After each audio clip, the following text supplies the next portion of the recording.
Oh. Okie dokie. Hello, Internet. Oh, hey, Hello. guys. Hi. Hello. Hi, Doctor. Doctor. Hello, Internet. Oh, no, I'm doing that thing again. Oh, I can hear us. Yeah, I hate that for us. That's weird. Mute it. Turn it off. It has been muted. There we It's go. been successfully done. Nice. Okay. Well, I need to remember that like every week because the last couple of weeks, guys, I've been dropping the ball. Ball dropped. I'm the worst. Pick it back Anyway, up. Keep on trucking. you know who's not the worst?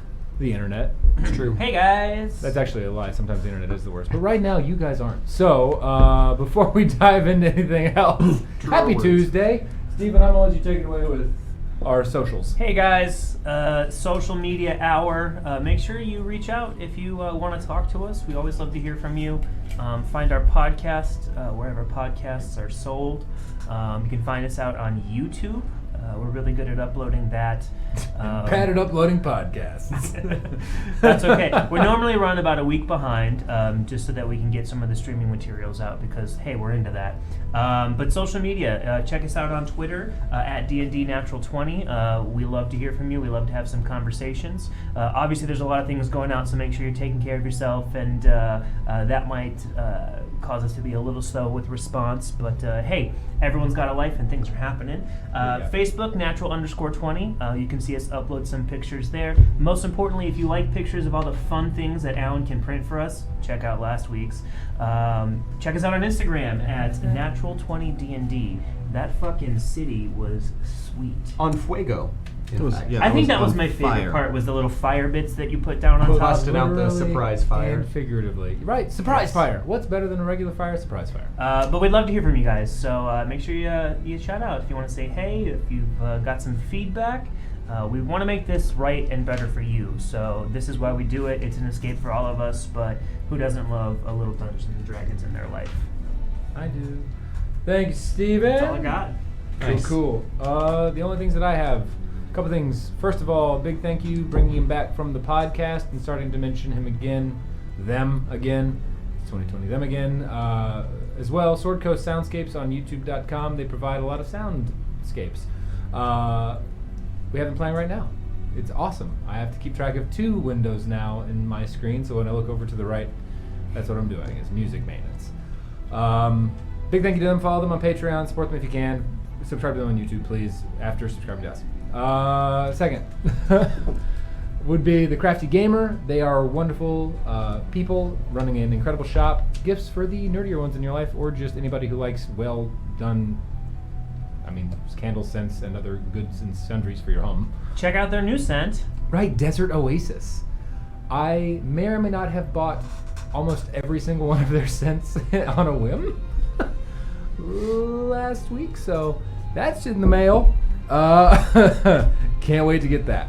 Support them. Find them on Instagram, Twitter, thecraftygamer.com. Just great folks. Support small businesses whenever you can, and they are certainly one to support. I think that's it. Unless I'm missing something. I don't think I'm missing anything. Cool. All right. Well, that's it. So, let's pick up where we left off last time. Shall we? Let's do it. Sounds good. All righty then. Last time, our group of adventurers whose fates are slowly synchronizing. And, right, well done. Our group of adventurers whose fates are slowly converging found themselves traveling northward after adding a new member to the group by the name of Delilah Fortune, making their way to the small town of Falstad, though the largest city prior to reaching the Unole Desert, in the smallest section of the desert within the Sundered Expanse, rather.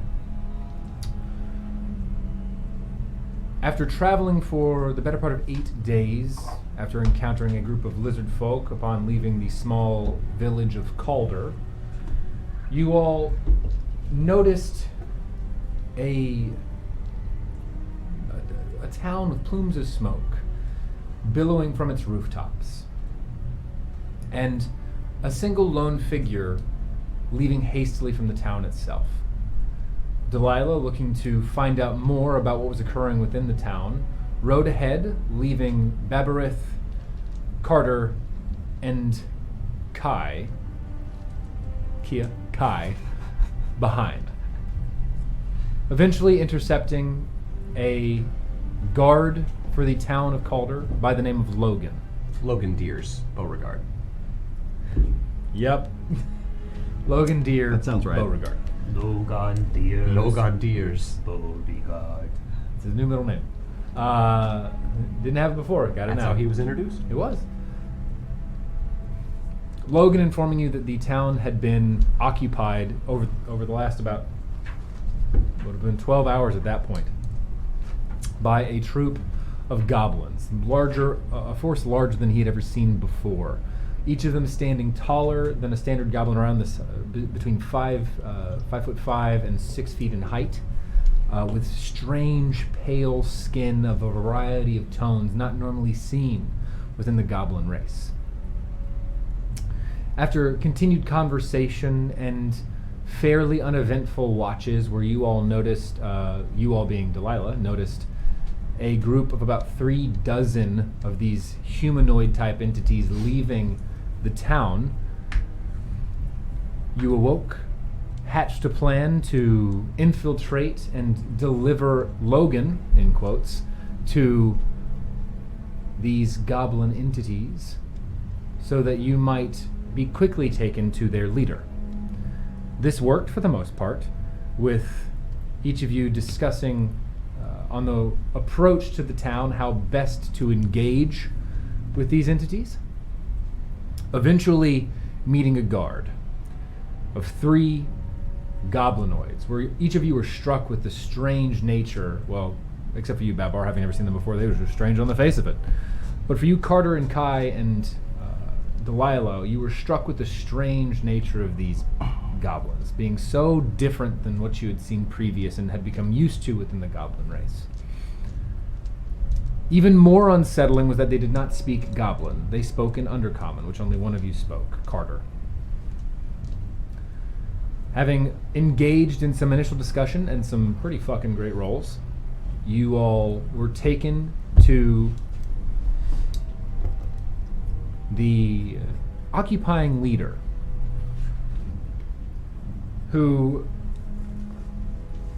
Farlex, who after speaking with you for a time, you discovered that the town had been picked over meticulously. There were no individuals below the age of adolescence left within the town itself that you could find. And much of the guard and other citizenry of this town had been shuffled elsewhere and housed within one of the 2 watchtowers at the northeast and southwesternmost points of the town itself.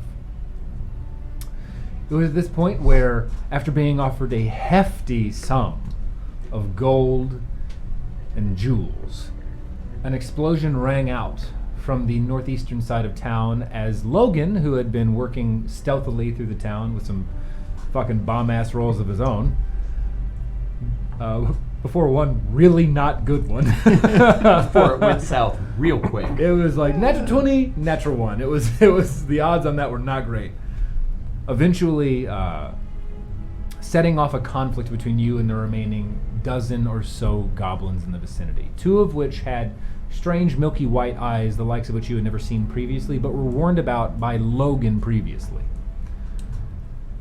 After a few of you, I think all of you, at one point or another being struck with some strange psionic style or psychic style magic, the majority of these goblins flee, with only 3 of them being slain, while Farlex was captured with a well-timed and fucking lucky sleep roll.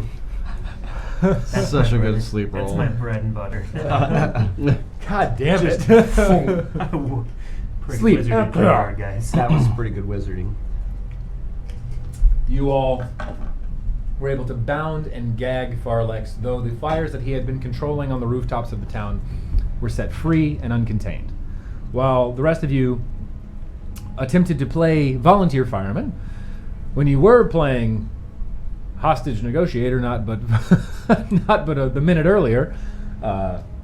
You were eventually able to rein in the flames through quick work on Delilah's side when speaking with Farlex himself. Farlex eventually being knocked unconscious, bound, and gagged. Before a woman, very tan skin, blonde hair running around her face, sprinted onto the scene after introducing herself as the Braumeister for Falstad, named Eileen Riddle. Crying out in desperation, her body covered in ash, torn traveling clothes, a dress and a smock over which, shouting that you must have been the individuals identified by Logan, coming to aid the town itself, and asking you to aid Logan, who was nearing his end, having been impaled by a massive wooden beam in the unfortunate incident that caused the ruckus to begin with. Kai, sensing this and at the urging of all of you, decided to go and aid. And for the first time, outside of the vision of all of you, but well within the vision of a majority of the town, healed Logan, bringing him back from the precipice. That's right. Kai, Logan, and Eileen. He's fine now, right? Yes, he was able to come back, yes. He good. Cool. Walked back, you, Kai, and Eileen, helping a struggling Logan to walk. Made your way back to the group proper as Carter, Babar, and Delilah were doing everything from securing Farlex to looking through, only to discover that the chests of gold and gems had been removed in the scuffle. You were able to scrounge out, if I remember correctly, 5 gold pieces. 50. 50 gold pieces, you're right. 2 rubies. And then 2 rubies. Worth 10 apiece, so I just put the gold. Yep, makes sense. In there. So, as Eileen walks back, dropping Logan at one of the stools, flipping it over, just going, dragging over the chair, having him sit, walks back with you, Kai, to the group and looks at you all and says, "Thank you so much again for all of your aid." And then... Can I please have changed clothes and forms? Mm-hmm. Yeah, you before? actually had previously. Okay. Yeah.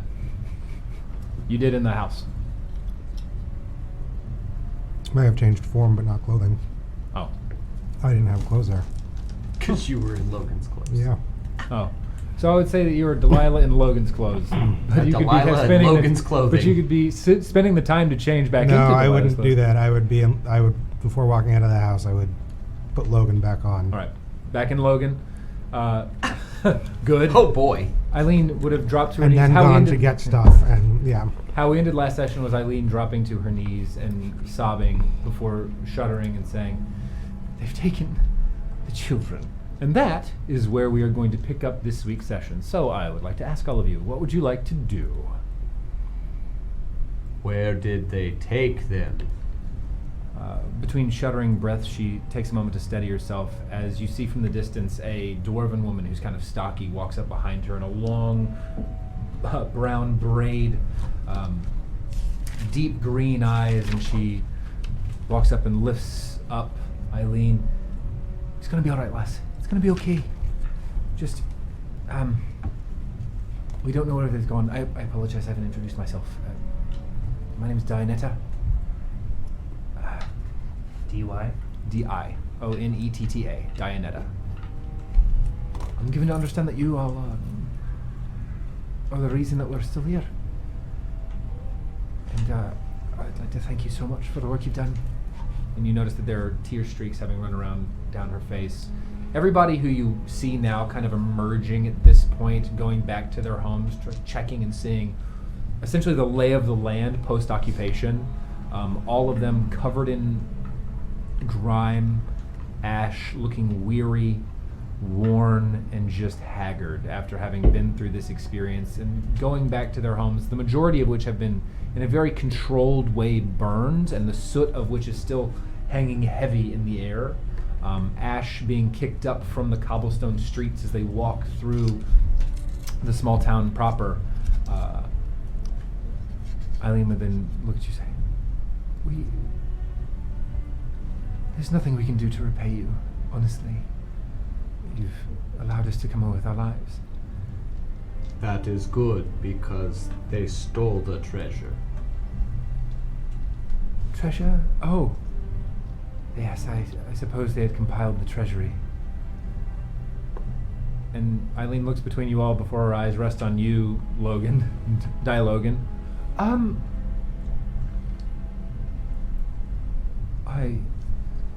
feel as if I must be seeing things. I'm very sorry. Logan? You've had a day. It's quite all right. I'm just gonna go get my clothes from the horse Could and walk into one of the houses somewhere. Could we Find back a up room. here? Could we back up here a little bit? Do you know what they wanted? Why did they take your town? It seems like they did so quite easily. They did. The damn the Ioran. children. So at this point, Logan would have walked away kind of wordlessly, just... If Logan heard that question, he would have answered with Oh. the children. They took them. Okay, got it. So he would have simply... Eileen looked at you. I'm not sure. The empire above... well, not the empire. They're not an empire yet. The Tierstrom family in the Ioran expanse. Yes, they demanded the guards to go for training. So half of our number are currently trekking through the Argent Forest, or at least on the other side, within the farmstead of Highfield Farms, making their way to Tamal. We don't know why they were requested to go away, simply that there was additional training needed for all of the Kuvar, and even this far south, we still are under the jurisdiction of that growing... Have you heard from them since they have left? We heard but 4 days prior of their travel outside the other end of the Argent Forest. Traveling with them was one of the wizards of the consortium, who was trained in the ways of relaying information. Otherwise, it would have taken weeks for us to hear back. And you see at this point, she is very much trying to center herself, and there's a tremble to her lips as she's speaking, but as she's finding this inner resolve and power that she exercises in both her role and with the sort of referential respect. She places a hand on Dianetta's shoulder. Thank you, Dianetta. Please go and find your father. See what's come of your inn. I'll be around to check all of the citizens later. And Dianetta leans in and whispers something to Eileen, and you see Eileen kind of catch her breath for a moment, nod, and Dianetta sets off back down the street towards the remainder of the citizens. I would say at this point, Delilah, you would have made your way back. So, my understanding here is they have taken your children and they are doing something to them, some type of indentured servitude or slavery, if that. We're not sure. I find it odd that Farlex mentioned he needed them, and he said it in a way that made it seem like there is some type of unnatural transformation into the abnormal goblin folk that have been running around your town. Well, you're right about one thing. I've never seen any sort of creature like that. Most of the goblins that we've dealt with in the area, and it's not unknown. We know that there are a multitude of tribes that sit just to the west on the Tolman mountain range.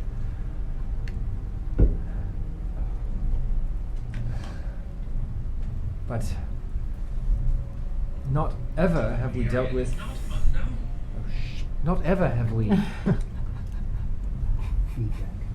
Right. Not ever have we... That was weird. Seen anything of their size. Most of the time goblins are half their size. At most. I don't know why they've taken, but they've not taken just children. And you see for a moment she takes a second to collect herself. There are many of those of middling age who have been taken as well. Just in a town of our size, we're only at most 400 strong, and that's not including the Kuvar. And I'm sorry for giving you all of this at once. It's just been a trying last day.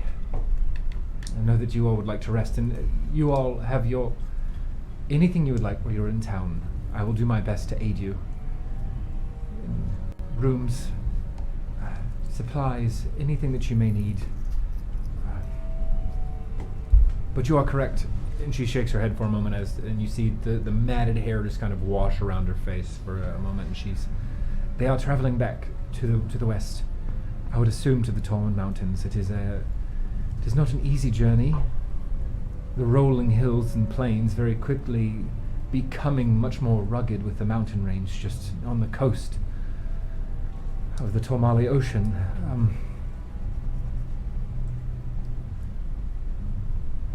I'm sending out a scouting party led by Logan.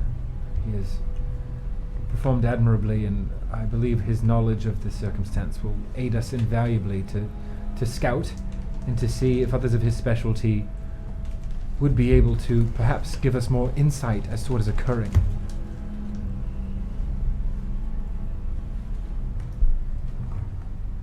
Well, I think we could probably get some information from our new friend here. At which point she looks down and sees Farlex, having not noticed the entity prior. Just, could you? And there's just this unrestrained anger and a little bit of fear. We can, and then you can have your way with him. Dead, alive, doesn't matter to me. I'd very much prefer them dead, but however, it's ultimately you've captured this one, and I will leave their fate to you. Do you have any, because he's just tied up with rope now, right? Do you have a prison? What's left of one, yes. If you are looking for something more sturdy, like manacles to keep him in, we have those as well. Bring all you got. Well, I could take you there. We should go. Then I could use some rest. I'm quite I'll put tired. you over in Dianetta's place. That's not a colloquialism, that is actually what it is called, Dianetta's place. She'll take care of you, and you'll have... From what we can bring in from our treasury, I'm more than willing to sponsor nights. I'm also given to understand that you all, based on what Logan has told me, are familiar with the writ, requesting for aid. I see 5 goblins here, one that is about to be a 6th. I assume all of them are your doing. You will be paid appropriately. And you have our undying thanks. Our coffers, as I'm sure you've noticed, are rather empty, given they took most of them away, but I will find the money.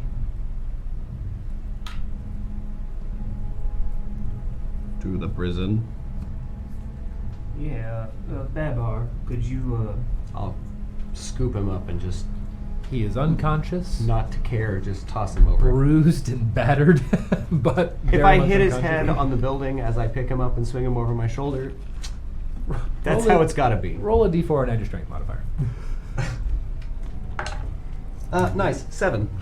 You whap him into a Sorry. broken fence post. oh wait, and is he, just- oh, he's unconscious. now. unconscious, Okay, yeah. he's still asleep. I'm like, oh, wake up, but never And you mind. pop, and you just hear, and you hear a low grumble as you toss him over your shoulder. And at which point you get an approving nod from Eileen, and she says, "Well, follow me, I suppose, if you would." If you wouldn't mind, dear, just pointing me in the direction of the inn. The inn, yes, actually, it's not hard at all. That is Delilah's place, right? That would be Dianetta's place. Dianetta's place. It's going to be Delilah's place by the end of this. Get ready. I think you're probably going to find the pink slip somewhere in there and finders keepers. It's actually in the least touched side of town. It is on the northwestern end. So you're going to go down this road here, and she gives you some very general directions. It's maybe a 15-minute walk, but Yes, easy yeah, enough. I'll find it. That's fine. I'll leave this to the men. And she nods. She goes, "Well, okay." And she turns and, with a grin, just kind of walks Are away. you going to join us, prison? Or? Of course. All right. I'm the Brahmeister. It's my role. And she turns and begins to walk, shoulders high, head high, very much a restored confidence, very much a restored sense of authority. And you gather in this very short and limited interaction, there is a definitive referential respect that she commands, not through fear, but just through her general sense of being, that she understands what's happening, typically is in total control, and you witnessed a very rare outburst in this particular moment, though very understandable given the events that had occurred. As you walk down the streets itself, Babar, Carter, and Kai, you see a number of damaged and broken buildings, all of which, save few, are made out of stone with roofs of either clay or gathered wood from what would look to be the light wood from the vicinity, right? Given your proximity to a desert, it's very rare to have like very dark woods here that need a lot more water to live and suffice. That little bit lighter wood. The majority of them, as you make your way towards the northeastern side, you and Delilah walk in pair for about the first 5 minutes or so before veering off as Delilah takes a side street and Eileen points you that way and says, "Just down this way, and you'll make 2 left-hand turns and a right, and it will be there. You can't miss it. It has a large, it is the only blue roof in the vicinity." And she turns and nods. Thank you, and dear. continues walking. You make your way winding through the streets. It's a sizable town, significantly bigger than Calder, perhaps about just over double the size, given her figures. And the majority of these buildings, as you progress away from the epicenter of the town, relatively untouched, though similarly ransacked. You notice the doors remain open, and that is really the only indicator of any sort of conflict. Some hinges are also missing, but otherwise... Do these look like homes? Do they look like shops? There is a myriad of these types of buildings, just kind of using your passive as you're taking this in. As we're walking, I try to point out some type of shop. Give me a perception check in that case. Or an perception check.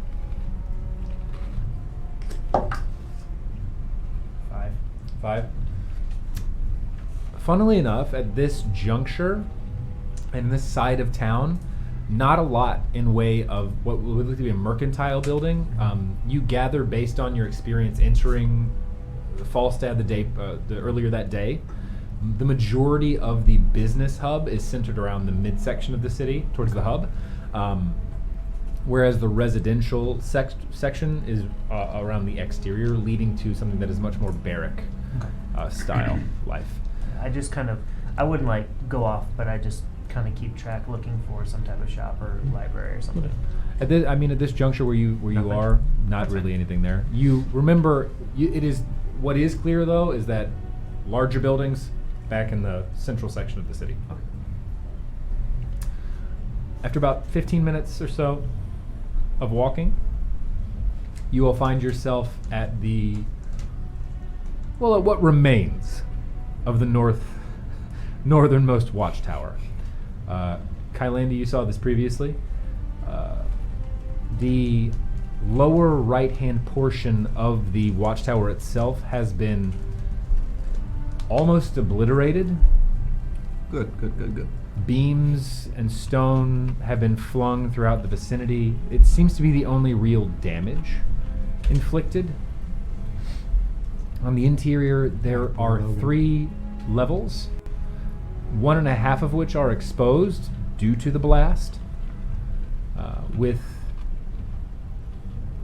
all manner of items that used to be housed there in what was a neat and orderly fashion, if the remainder of the structure is any indicator, strewn about from what was once quite orderly. On the interior, there are 5 cells made of a deep iron-like metal, all of which have chains and manacles either hanging from the wall or about halfway up the wall itself and the floor, and then some free-floating or free standing manacles and chains that are also available for use. The second level, at least what is exposed, looks to be more of a loose bunk style circumstance. And the third level at this point, kind of extending 20 feet above you, is difficult to make out at this point in time, given it's not blown open. But you all see where there is a bit of blood and gore very clearly seen, and I mean, there's no denying it, on one of the beams that had been splintered from the watchtower itself. Kai, you understand the circumstance that you had seen previously. Arriving, Eileen looks back. What would you like? We have manacles of all types. We can exchange your ropes for chains if you wish. I assume we want to put them in the chains. Yeah. Can I check the cells for the sturdiest set of what's left there? Yeah, give me an investigation check. Eileen will assist you. It'll be with advantage. We should blindfold him too. That sucks. That's a good idea. I'll find some cloth for him. 6. 6. Yeah. They all look pretty sturdy. Cool. Pick of the litter. With advantage? Yep. Nice. I rolled a 1 and a 3, guys. I told you I'm rolling hot. Man, this is working out great. I'm going to go ahead and switch dice already. Strong That's start. exactly why I didn't remember anything from the Feywild. 1 and a 2 with advantage. Wow. They all look great, guys. You come back with a series of God. chains, enough to tie the figure. Eileen returns with a blindfold to tie around the. Hold him out for her. You see her very forcefully kind of, and you feel a jerk on the form and a grunt as she finishes tying. I make sure it is tight. It's going to be quite tight. I appreciate it. Thank you. And did we have manacles too? Yes, we do. And you see her kind of produce them from her side as she's having them clipped to the side. We should put him in a cell, in a chair. And we need to manacle him to said chair around the hands and the feet. I think that's probably a good idea. Separately. Would you like us to handle that, and you can go get rest? You can observe, of course. No, I will help. Perfect. Do And we she wanna directs talk you him to. now, or do we want to rest first? I think we question him before he has a chance to do anything. I agree. Eileen shows you to one of the open and well-built cells, a three-legged stool that seems fairly sturdy-ish. If not, it's fine. You place the limp, unconscious form of Farlex on the stool, and it just kind of creaks underneath the weight of the chains and manacles that you have on him. And you methodically go about the process of ensuring that this individual is quite secure and quite tightly strapped, while also being blindfolded, and just kind of blood trickling from the head is just kind of head lulled to the side, still quite unconscious. And I will just stand behind him with both hands on his shoulders. Understood. All right. We'll get right back to that. Delilah, you made your way to Dianetta's place. You find it. It is a 2-story building, blue roof. There is smoke coming from the chimney. It looks, the door is wide open. The sounds from within, it sounds as if there are a few people there, and you hear the familiar voice of one Dianetta that you had heard previously, coming from the inside, just kind of saying, "All right, it's fine. We still have food, and we still have drink. The only thing we don't have is... Let's not talk about that. What do you need?" And do you make your way inside? Yeah. Entering the establishment, it is cozy, and I mean that in every sense of the word. While it is quite the tall building, it is narrow, and you notice that it is a space where if you did not have friends before going to Dianetta's place, you would leave with friends. There are 12 smallish tables that look to vary in size from high top all the way down to where you would need to sit cross-legged on the floor, clustered very closely around an L-shaped bar that is very tight and compact itself, with the dwarven woman working in a tizzy, getting everything prepared around behind the bar. And as you enter, "Hello there. Name's Dianetta. Pleasure to see you." Well, yes, dear. We met before. You're right. You're right. I didn't catch your name. Delilah. Delilah. Oh, pleasure to meet you. How might I aid you? Eileen? That's her name, right? Yes. Eileen told us to come here, that we would be able to find a place of lodging here for the And day. of course you are. You're more than welcome. We only have about 4 rooms available. The other 4 are taken. But do you need all 4? Would you like to bunk up, or I definitely don't want to bulk up. whatever you'd like? They're on the house. At least one for me. Very likely 3 for the other 3, but Would you like to place them together in the same room? And she just kind of gives you a little bit of a that's wry up to you, smile. dear.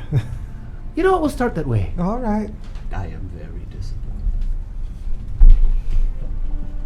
disappointed. So you've got a room. You are not there. And she looks It back. locks, correct? Like the door locks to the room and stuff? Yeah. Okay. As do you go upstairs to inspect the room? She will like rustle and grab one key and set one key very obviously to the side and hand you the key. The one that you have there is at the end. There was a great view of the town. That's all right, Jay. I'm just going to wash up really quickly and change. I'll be down in a Perfect. moment. We also have, each room has its own individual wash closet, yeah, and then the pretty's down the way. But Even better. perfect. Thank you. All right, great.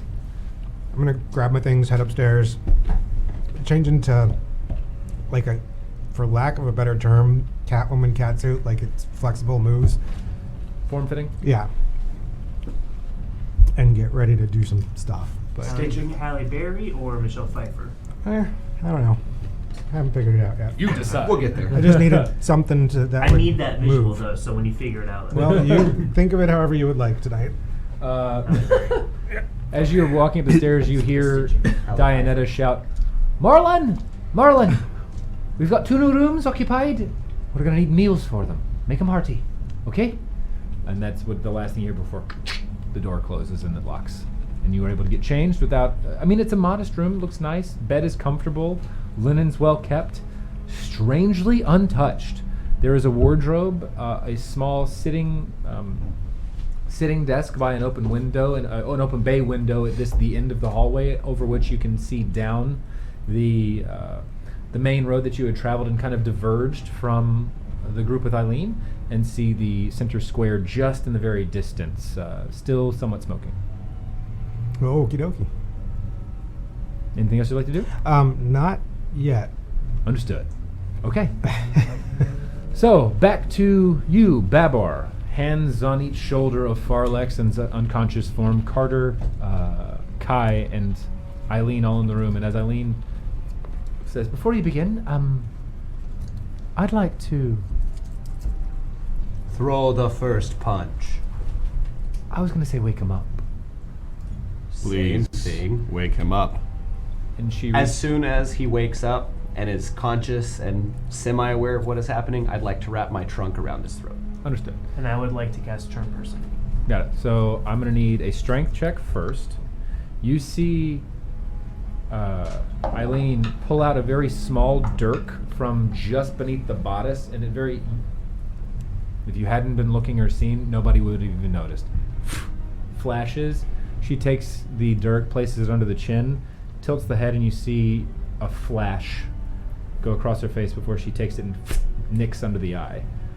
So 12. A 12. flash in her eye. You just notice, in terms of, there is a malice. She recognizes Like this now figure as Okay. the object of fury, right? She doesn't have anybody else. She's only got this one, and she flashes the dirk under the blindfolded eye, and it cuts a little more deeply than she anticipated because I rolled really well, and Farlex kind of comes to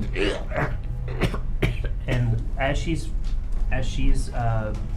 fixated on her thing, I'm gonna very subtly cast Charm Person. Charm Person. And what is the save for that?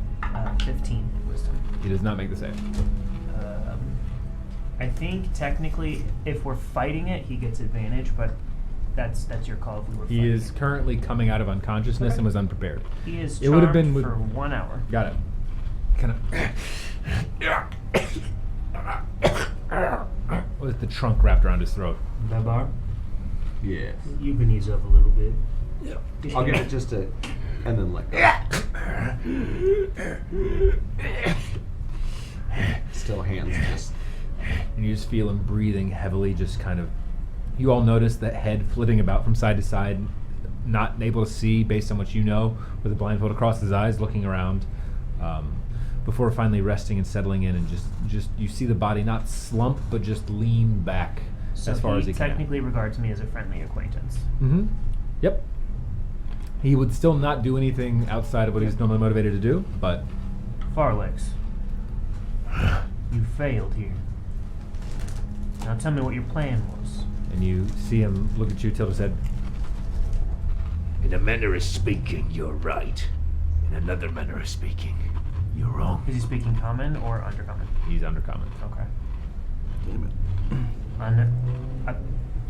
I tend to be right and wrong at the same time, so Then you must be used to the sensation you're having now. yes, it's part of life. So why don't you tell me why you failed here and what you were trying to do? We're here to help you, but we need to know what your plan was. A persuasion check. Just straight? Straight. 17. 17. He tilts his head.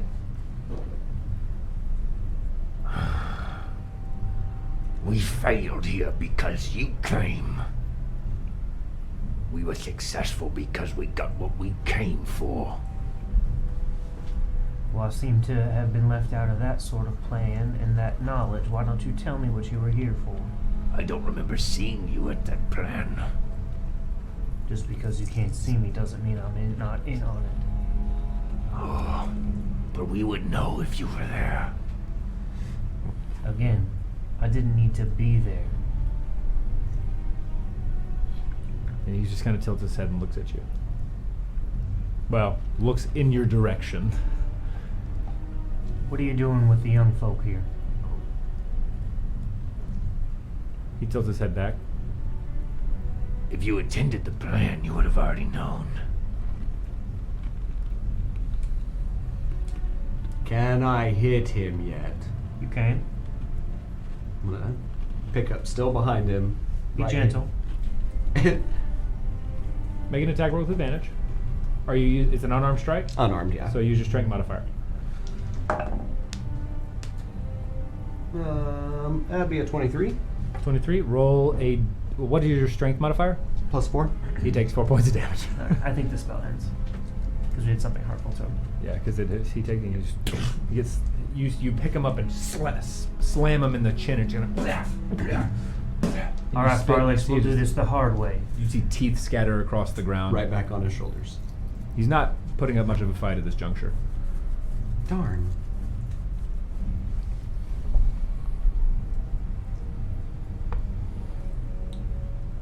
Eileen, any questions that you'd like to ask him?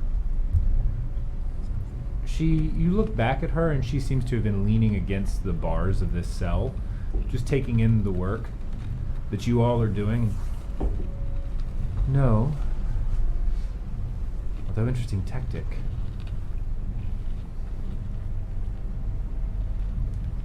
I'm curious, why not just the children? You mentioned yourself. I'm sorry I didn't catch your name previously, but you mentioned earlier that he had mentioned something about the children specifically.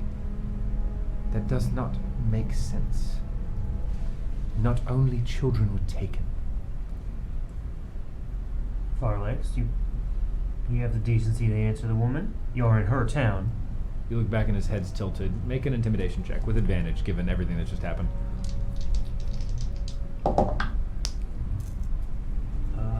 12. 12.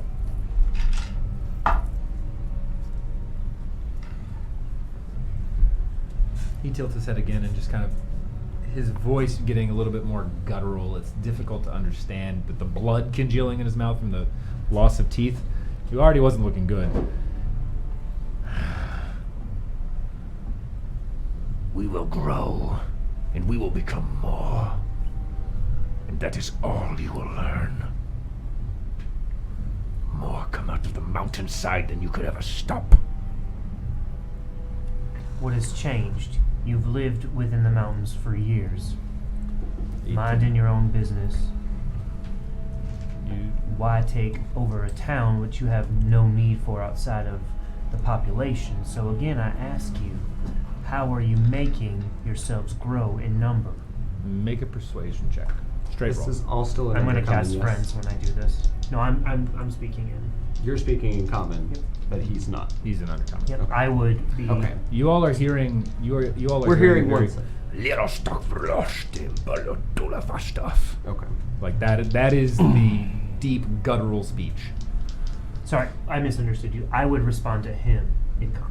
Okay. So that you guys So can- I'm catching. You're our- catching We one got half of the conversation. Okay. So when I ask that question, I'm also going to cast friends. Are you going to touch him? No, because it's a self spell. I don't have to touch him. Got it. What's the save?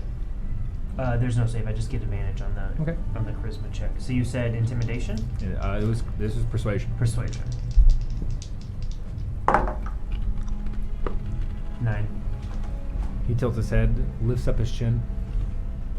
I already told you. That is all you'll get from me. Kill me now. If you're decent. Maybe we're not decent folk. Maybe we just let you rot here. Then let me get to rotting. Seems like your people probably wouldn't like their leader being taken. You're bold to assume I am the only one. You were the one that they brought us to. And he leans back. And to you, Babar. I will push him forward. You just kind of, as you hear him chuckle. No response. Eileen, at this point, would go, "That is an ugly language. I suppose I should thank you for being able to speak it, otherwise we wouldn't know what he's even saying. What have you learned so far?"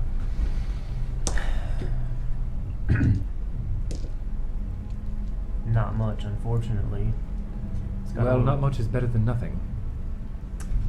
They're taking the people to grow. He won't say how or why. He won't say why they came to the town in the first place. Are they coming from the Tormund Range, or are they coming from elsewhere? Farlex? Give me everybody who's looking at him, give me a insight check. 6. After about an hour, or how close are we to night? You are right at midday. So you're a couple of, because you guys at the start of the morning is when you made your way into town. This would be, you'd be approaching sun highest point in the sky. Natural 20 for a 21. Thank you. 25. 25, thank you. Carter. A 6. 6. You were talking with Eileen at the time, so that makes sense narratively. Kai, you and Babar would notice that when Eileen said Tormund Mountains, there was a very distinct twitch that he made of recognition. He's in the Dormant Mountains. Well, at least we know where to head, Eileen. If you're going Oh. there, then we're sending a scouting group. He can understand what I'm saying, but I'm only telling him this because I know that he can't communicate with his friends.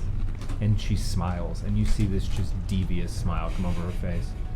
And I want him to know that with everything that we learn, I can't wait to kill all of them and take back not only my child, but all of them.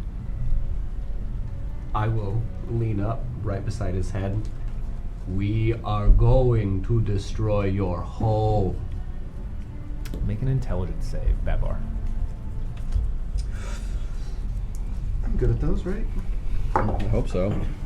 14? 14, you are successful, and as a jolt of pain attempts to invade your mind, you are able to block it for a moment before Do I see him do anything when he's doing that? no movement at all. No eye flashes, no. Nothing. Before a very distinct and low in the back of your mind, and that's all. But I'd I like know to- it was coming from him. Yes, I would also like a wisdom save. Yep. Yep. No, I'm not so good at those. A 13? You just make the save. It was a DC 10. Knowing it came from him, I'm still gonna haul off and punch him real good. If you can choose to let the rage overtake you for this strike if you'd like to. No, I'm gonna punch him real. Like, is he? Do I know? Like, if I punch him, will he die? He's battered, but he's not on death's door. Perfect. I'm gonna punch him real good. Give me a roll for attack with advantage. He's considered restrained. Yeah, that's like a 25. That'll hit. So 1 + 4, your strength modifier. 7 points. So you roll up and smack him on the other side, and his head whips around, losing a couple more teeth in the process as he. And his head whips and looks at you directly. It's almost as if you can tell that he sees you. I mean, it's just almost as the rest of you, Carter and Kai, would see this at this point. I will go eye to eye with, like, I want him to know I am in front of him now. I will say, "You are lucky I did not explode." And you just see blood trickling down the sides of the strange pale blue face, and then a grimace turns into a smile.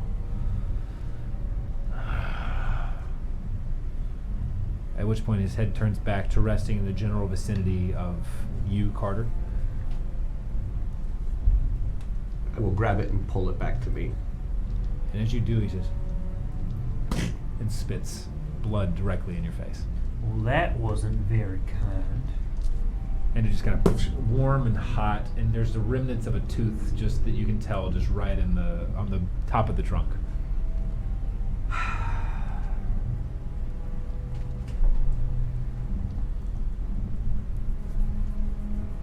I would get out your last questions now.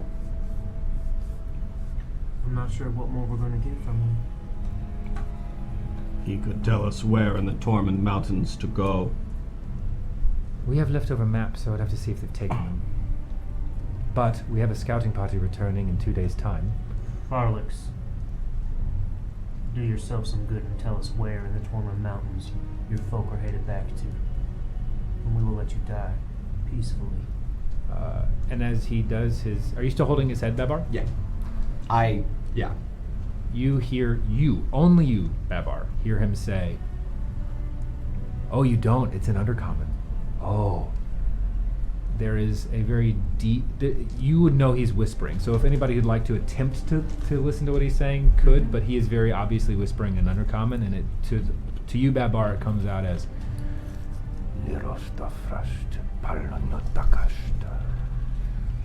And there is a name in there.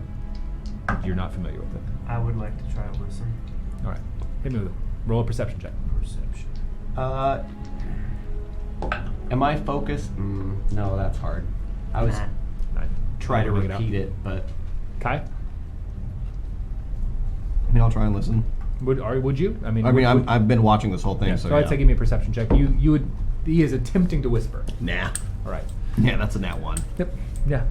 It's difficult to make anything out. You just hear Can a I whisper. tell he was saying something? Yes, he was making a pointed statement at you. From your perspective, it's at Babar, but you would know that given the conversation, it is very much a very clear, pointed statement. I'm doing all I can to keep myself contained. Yep.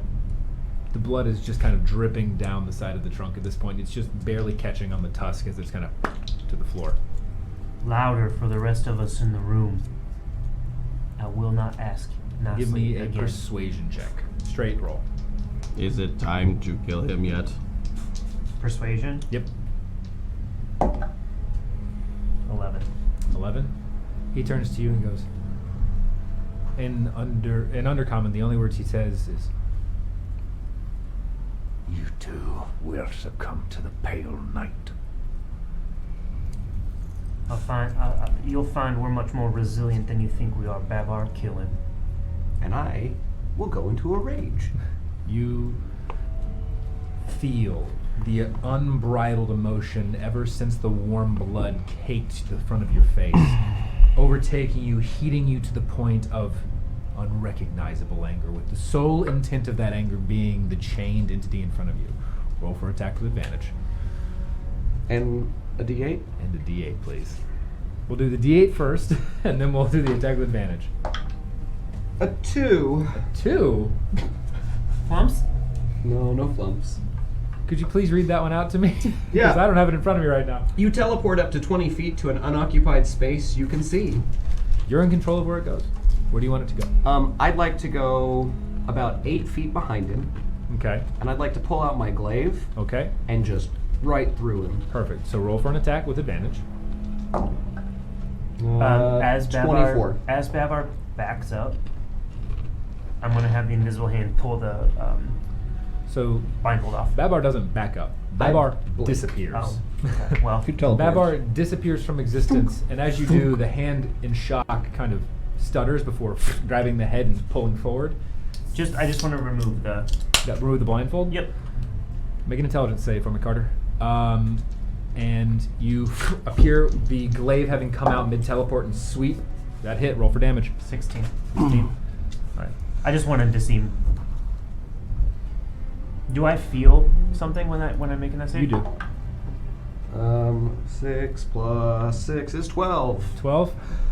You tell me, how do you want to do it? I want to do it right through where I assume his heart would be. You take the glaive and stab, and as you do, Right.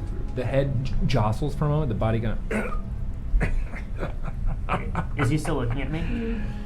The face never changes. But what you felt was... Give me an intelligence check. You made the save, I need an intelligence check. You felt something, and there was no effect. Natural 20. After 20?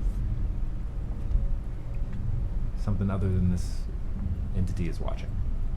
Very clearly.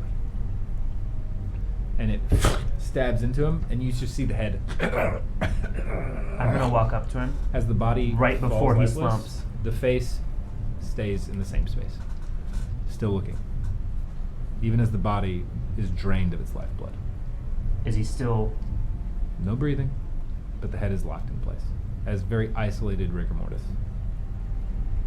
I'm gonna walk up to the head and I'm gonna grab the hair on the back. It's And solid, yeah, like just you would yeah, for sure. when you want. And I'm gonna whisper in his ear in undercommon so nobody can understand.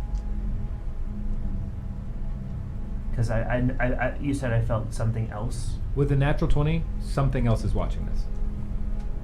but I can't tell what. No just idea something what. else. Something that even with that role, it is outside of the scope of what your even with your training, it's outside the scope of that. So I'll whisper in his ear in undercommon. Oh, I just had it. What was I gonna say? Okay. I'm gonna find you, and we will kill you. No response. Wasn't anticipating anything. After about 4 seconds, head is not moved. You pull yourself away, the kind of greasy grime from the hair itself mixed with the ash. Eileen rather, walks forward. Well, I'm not going to let you have all the fun. And with the fluid movement, with a fluid movement, she takes the dirk and puts it directly in the right temple, and the head at that point falls, and she...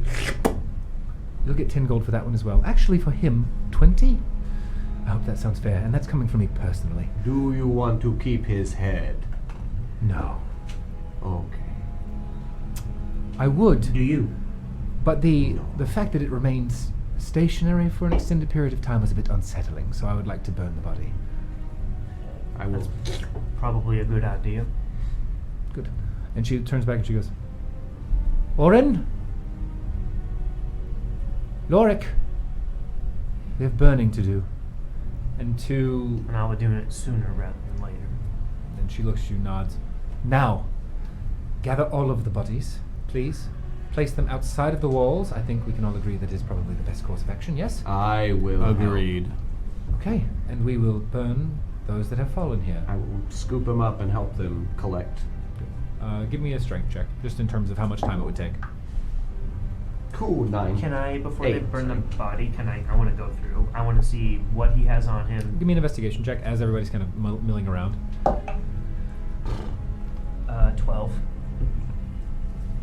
I'm looking papers, pendants. You do not find any. The only thing that you would find with that roll is that there are what look to be very clearly stretched, almost brands that are savage in nature. And on this particular entity, the branding is of.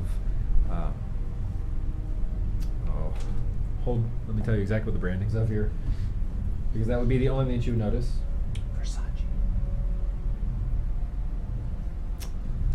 The brand in this case is an eye. On his arm, on his chest. Right chest. Like on the pec? Mm-hmm. Okay. An I, not like the letter. Yep, an eye.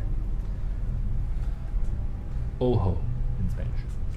Does that brand look familiar to me? Give me a history check. Jesus, I can't roll anything tonight. 13. Unfamiliar, unfortunately. Okay. It was a brand tattoo, like Brand. like a bird Very brand? clearly a brand. The skin is raised, but what is odd to you is it is stretched. As if his skin's stretched. All right, and so I'm going to say with that roll, it's going to take you the better part of an hour to gather this all up. Carter and Kai, if you'd like to aid in that process, feel free. But we are going to go and say, at this point, I would say it's been about an hour. Delilah, what would you like to do? Sneak about. Just in general. After what happened, it's going to amount to a complete waste of my afternoon, but I'm going to do it anyway because I don't know that happened. No worries. So give me a stealth check and an investigation check. Just for my knowledge, it's just a normal, like, human-looking eye, cat eye. It is arch, line. Okay. It's So, like a it's Sauron eye? yeah, but it's very rudimentary. But like Sauron? Yeah. You gather it's more tribal than anything particularly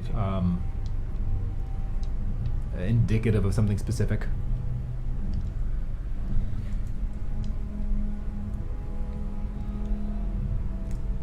Stealth was 17, investigation was 18. Okay. You find yourself, given the commotion and hubbub around the town, able to very easily flit in between the buildings, making your way within. Depending on where you're trying to go, the town is really yours with that role because they are so focused on gathering and kind of taking stock of what has occurred. With that roll of 18, what are you looking for specifically? There's two main things. One, I am going to the west gate that they traveled out of the night before and backtracking to see where they originated from in the town. Okay. Once I get there, if I can search around there, finding anything they would have left behind that might give me some insight as to where they're going. Okay. So with the roll of 18, you would be able to find the west gate easily, navigating very clearly through the alleys, and then locate the well-worn path that was taken, because there's a very distinct change on the kind of war-trodden dirt of the size of feet and footwear of these types of entities and others. To gather specifics in terms of direction that they are traveling, I'm going to ask for a separate survival roll, because you're locating and kind of like, yes, those are the ones. Now let me take in where it is that they're heading. I'm not going where they're heading. I'm going where they're from. Yeah, no, let's find out like directionally what's happened and where they came from. Okay. But you already had a really good, the DC's fairly low given the investigation roll.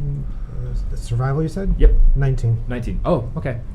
You are able to very clearly see the direction they were headed and the direction that they came from within the town, and it was from, I'll get to that in just a second. With that roll, you would notice that there are not just the footprints of the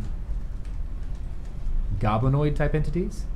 There are also footprints of what look to be smaller humanoid, as well as the dragging indentations of what look to be toes dragged through the mud, all at the center of the group itself. Okay. Continuing and using those grooves specifically, and where they met the cobblestone, you notice that they're flecked with stained crimson. You would know why, because these entities, as there are multiple grooves, seem to have been dragged throughout the cobblestone streets of Falstad, and eventually led to bleed, given the nature of their transport. You're able to locate that blood trail and then where it would kind of pick up, and is a fairly straight line, and it leads to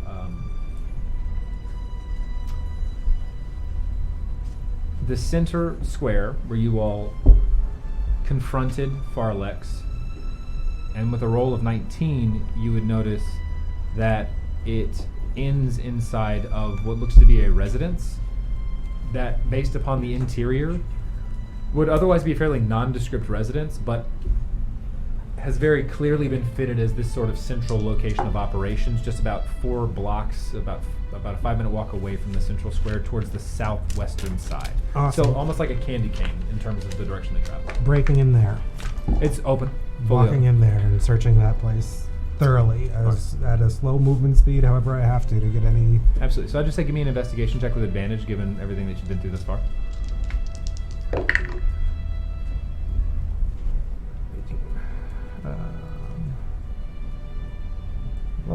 23.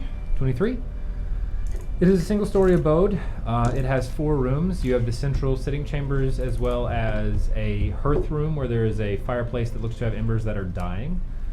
The home itself looks untouched by the flame that the goblinoid-like entities used to isolate and, in a controlled way, burn the town. The other 2 rooms, there is a room that is a larger bed chamber with one fairly large bed, a wardrobe, and water closet. And then there is a smaller room that has 2 twin beds that look to, the only sign of struggle comes with those twin beds and the twin room, which looks to have been turned. You said it looks like a base of operations. But the living area is where it has been turned into. Very clearly, all of the chairs in the space have been dragged into this space. There is a very crudely drawn, with that roll, you would surmise, map of the city of Falstad itself. And then there are a number of symbols in a language you don't recognize, carved in various places throughout the city. At both entrances, at the locations you know of where there's a rudimentary like key of the watchtowers, there are also these symbols that are drawn. And then there are, with that roll, you're able to find some scraps of cloth there, 2 in particular, one of which is, the reason it catches your eye is because it's a cloth that matches what you remember Farlex wearing, just very similarly, seeming to have been torn from his robe. But there's also another scrap of cloth that has similar markings, but it's only 3 sentences. But from what you can see, it's about 3 lines of very short and broken, but very jagged text in a language that you aren't familiar with. Okay, so I've got the map and those cloth scraps. That's all that's there? It seems to have been fairly picked fairly clean. With your knowledge, I would say, Delilah, you would know that this is what's so off-putting, right? With that roll and with your passive numbers that I have, this was not only organized and orchestrated, but very little evidence was left. And with a roll of that high, that is what you're able to find by picking the nooks and crannies for things that might have been left behind. You did not catch them in any sort of haste, is what you gather. You gather that there was going to be they were planning on leaving soon. Your appearance likely just spurred that on. And the map is of Falstad and not the surrounding area, just the city. Simply of the city, and you're able to see in very clear locations some rough scripting. There are 3 locations in particular that I would, 4 locations actually in particular. Both of the watchtowers, the central portion of the town, and then there would be 2 markings at the opposite ends, kind of at the southeast and northwest portions, that are circles with 4 lines drawn through them. A circle with 4 lines drawn in it. You're not sure necessarily what it means, but there is a word next to it. Just one word next to it. Okay. Not sure what it is. What time of day is it? At this point, you're approaching 2 o'clock in the afternoon. And this is a small town, right? Yes, about So 400 people strong. I can easily get to all 4 of those places. Easily. Within the next 2.5 hours, very easily, depending on how much time you spend investigating. I will do that then. If it's going to be 2.5 hours, it's only 2 o'clock. Yeah. I mean, you have time. And I have the time to do it thoroughly before I visit what I think is captive held in the prison. Yep. So. Yep. All right. Where would you like to go first? Which one is closest? Well, given the proximity, the center of town marking is the closest, followed by the watchtower at the northwestern side. Okay, then I'll start with the center of town and do my investigation checks there. And then Give me an investigation roll. Nice. 24. It is picked clean, save the documents that you find and are very easily able to kind of write off as these are the governing documents. This would be where the Braumeister holds the majority of her work, as well as the lawmaster of the towns itself, given what you can see. Braumeister very specifically dealing with the merchant work. No, I'm looking for not. I'm just what you find. I thought there this is- was. Were we in the base of operations of the goblins? Is that what? Yes, that's where you just exited from. Okay. I'm not there. And moving over to the center of town would be where they. I'm still looking for goblin stuff, not Braumeister So records. with that roll, that would be what you find initially. There's very little in way of remaining goblin type influence there. Okay. But there was goblin influence there, so what of goblin influence is still All of there? the furniture has been moved, turned over, and methodically picked clean. There is very little in way of. What strikes you as odd is that things like art, things of value that Delilah would know are valuable, have not been taken. That is what Delilah would notice. Well, yeah, they weren't here for looting. I get that. That's why I'm looking. There is no document that you would see that is any sort of census.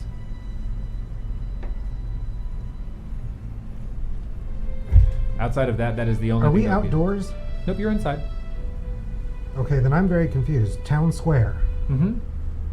Oh, so you're looking the entirety of the square itself, not just the singular building. I didn't know I was in a building. Oh, yes, you were moving into the large floor. marked building. I that kept was wondering there. where the hell the files were coming from. I'm like, why am I looking at just files? flowed I'm in down. the middle of the town square. I don't understand. Oh, No, this is- so you were, my It's where we apologies. file stuff. My apologies. You are in the It's where the marking that cards you were able were. to see is of a building, and it is the what you would know as the government type building that you had seen Farlax originally stationed outside of. Okay, well, where Farlax was stationed, Mm-hmm. go there. He was sitting on a bench outside of the building itself. Looking there, there's really nothing outside of. But even with there, like there's not evidence that he has left behind. So there's no evidence of goblin occupation. Outside of the furniture being moved, the burning of the homes, the very clear removal of you're able to see the very clear removal of people. There's not a lot left behind. It was very much a singular intent, and you are finding that is corroborated throughout. Then I'm gonna hit the watchtowers next. The first one would be the northwestern, which would be where your crew is just leaving at this point in the day. You kind of be passing them on the way, but with your stealth roll, I'm you're on not, rooftops and yeah, stuff. Yeah, you're not. You would see them leaving.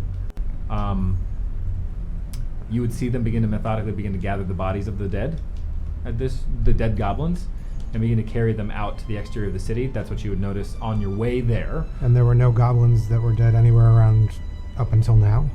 They are only towards that wall, the westernmost wall where you saw the crew leave the night prior. And they were few and far between. Okay. I think you would have seen maybe 3. All right. So I have been by goblin bodies. Mm-hmm. I would, even with the inspection that you had over them, there was, other than what they were wearing and some rations, there's not a lot to them. Okay. Then keep going. Okay. To the watchtower proper, you would see the gory remains of what was once Farlix. Mm-hmm. Immediately upon arrival. Wait. No, that's the last place I'm going. Okay, so that would be the next closest. So in terms of the next closest, you would not go there. So let's go back. Closest next from there would have been the circular marking with 4 dashes between on the northeastern side of town. Okay. Making your way there, it is a sewer grate that you see as you kind of using what you had gathered from there. It is very clearly a sewer grate that has been opened, and you can feel free to drop in and begin to look around if you wish. I think I'm going to. All right, you got to give me an investigation check.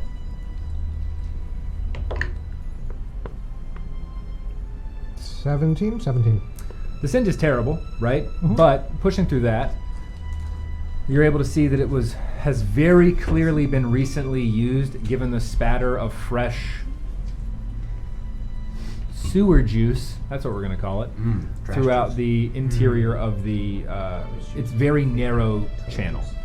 It weaves for a ways, and you're able to see a large force moved through this. There is evidence throughout. Which way did it last move? Toward the opposite direction of you. Okay. There's been no movement on the other direction. That would be very obvious to you. You would also see, as you begin looking throughout, that there are very clear markings and weakening of the channel itself that have yet to be moved, but were set to be, upon a trigger, would collapse this particular channelway.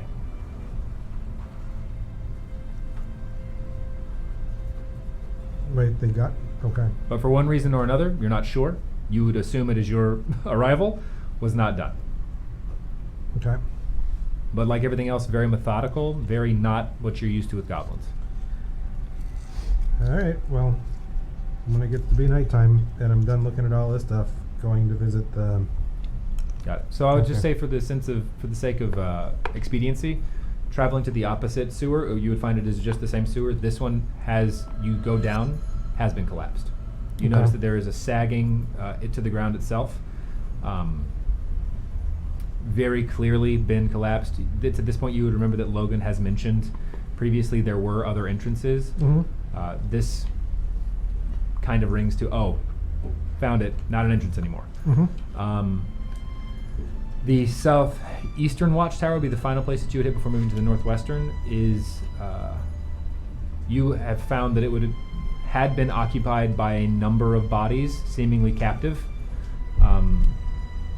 Outside of which there are a couple of corpses of the guard of the town in very familiar Kuvar uniform. Outside of that, with your investigation that you've been rolling, I'll just continue using those numbers, the average of the 23, 24, and 17. Okay. I'm just going to composite those. Sure, those are all good. Sure, yeah, do that. Just for the sake of expediency, right, and with your passives. The weapons are not what you would imagine of savage make. You saw them all using pickaxes, and there are certainly some wounds that look as if they were made from a pickaxe with a very clear, definitive point that widens out towards the exterior. But then there are also some that are made with what look to be very sharp blades. You would be able to identify that right off the bat, which is odd. And then there are those that look to have perished, eyes rolled back in the head, frothing from the mouth. Not poison. You would check. All right, and these are the goblin ones. No, these are humans. No, okay. There are no goblin corpses here. Oh, I'm going to backtrack to one of the goblin courses and loot it completely. Like, I want Head to its toe? clothes. Got it. Clothes removed. They smell terrible. But other than that, you get, you have a green-gray tunic beneath what is leather armor itself, not studded of this variety, as well as a pair of fingerless gloves and breeches that are leather as well. They're thicker than you would expect, and then a pair of boots that have the soles removed, so they're just covering the top of the foot. Okay. As you remove the clothing, you do notice that this particular entity is branded. It is branded on both shoulders, and there are 3 unique lines of branding on each shoulder. Okay.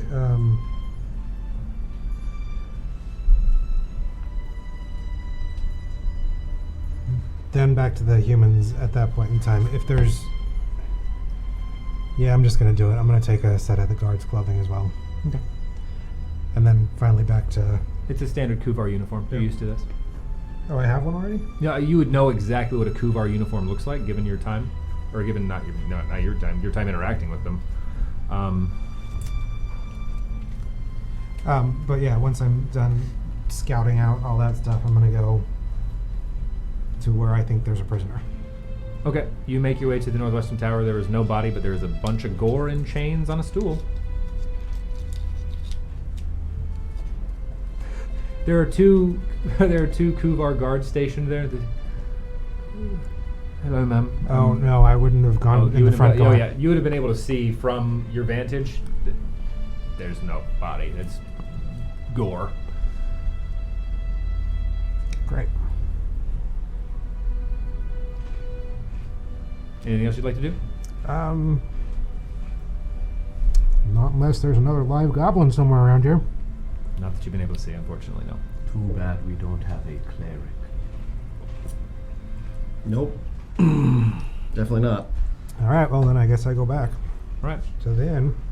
So I'd say this would put us at around 5:30 in the evening, approaching the dinner time hour. You all would have worked in this time, so you all being Babar, Carter, and Kai in various different capacities. Babar and Kai, based on what you told me, working gathering the goblin bodies, getting them ready to burn. Carter, anything you'd like to be doing in that time?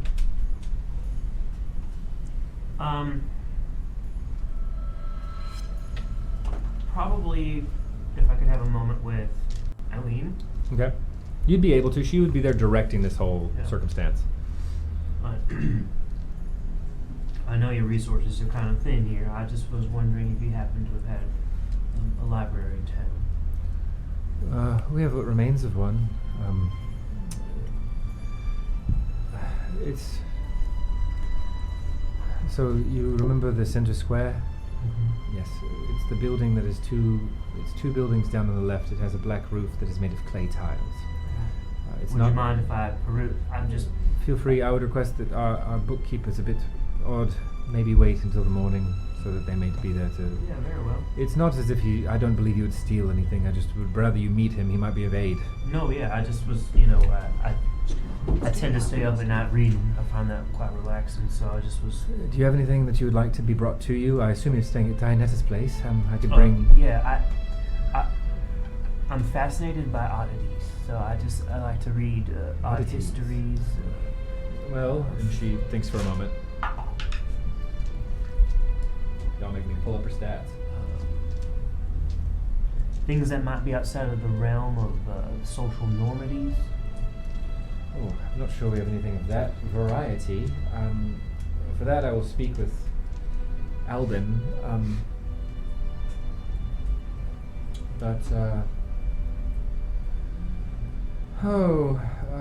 If you're looking for things that are odd, we have we don't have a great deal of oddities here in Falstad outside of the events that you just witnessed. Frankly, It's fine. Don't. There is the monument, though, if you would like to view that. We have a few books on it, but it's mostly old religious text, not anything necessarily. I mean, I don't find it fascinating. We call it the Broken Accord, is the monument itself. It sits on the... it sits just outside the western gate, before you hit the river itself. Well, thank you. I appreciate that. And I'll find some texts on that as well. Much obliged. Thank you. Absolutely, my pleasure. Thank you for all you've done. Well, get yourself some rest, miss. By which point she looks at each of you and says, Babarith, I would imagine you've introduced yourself at this point. Babarith, Carter, Kalendi, you said?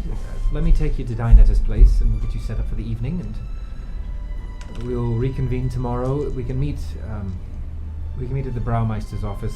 The Braumeister and the Lawmaster work together here in the center square. You're familiar with it as you confronted our friend outside there. So let me take you to Dianetta's place. It's approaching evening. She will have a fresh meal for you and you can get some rest. And I myself have a lot to think about.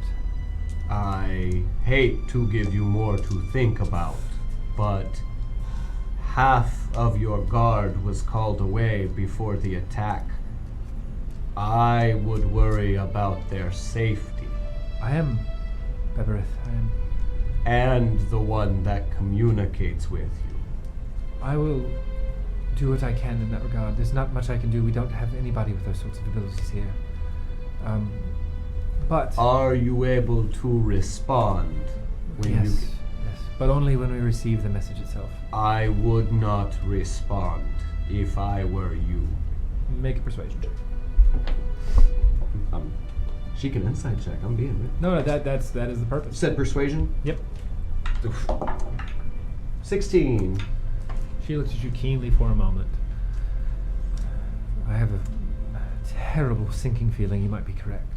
Mind magic is not always used for good purpose. It is sad because I am one of the many who believe magic is good. I am from the Feywild, and magic is everywhere. I think I'm going to have to unpack that later. I know, I believe you in its entirety, but that is a lot in one statement. I hear that a lot. Did I hear her statement about magic? You would have. Okay. So, all I have to say is this. I am the Braumeister. We are missing half of our guard. A good quarter of them was slain in our southwestern tower. Our southeastern tower, I apologize. I'm planning on writing for aid from both CEO and Tamal in the way of funding for mercenary parties. That would be you, if you'd be willing to help us. I would be willing to pay you. I don't know the amount now. If I have to give you a forward from my own personal funds, I will.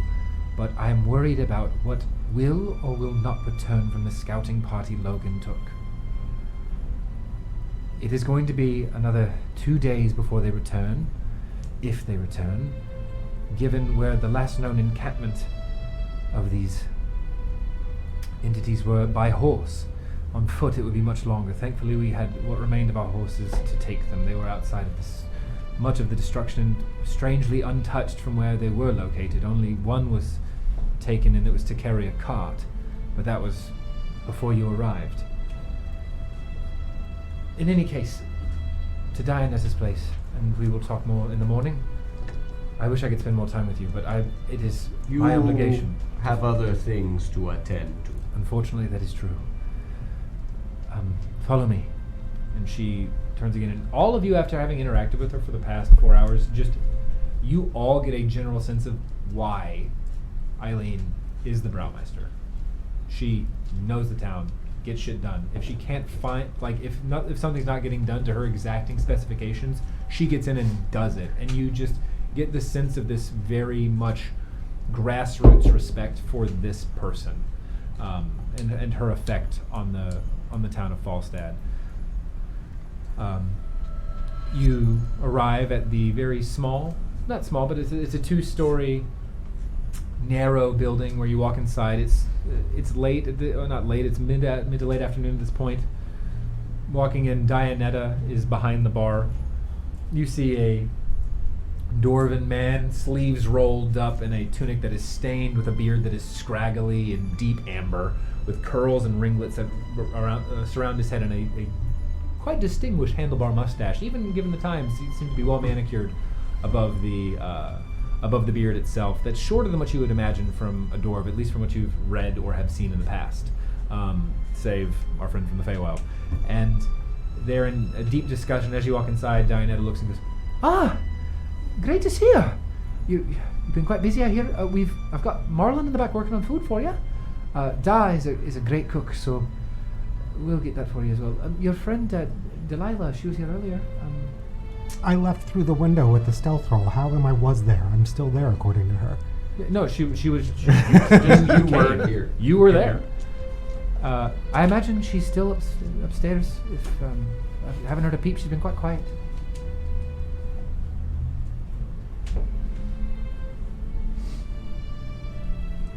Some food and rest would do us good.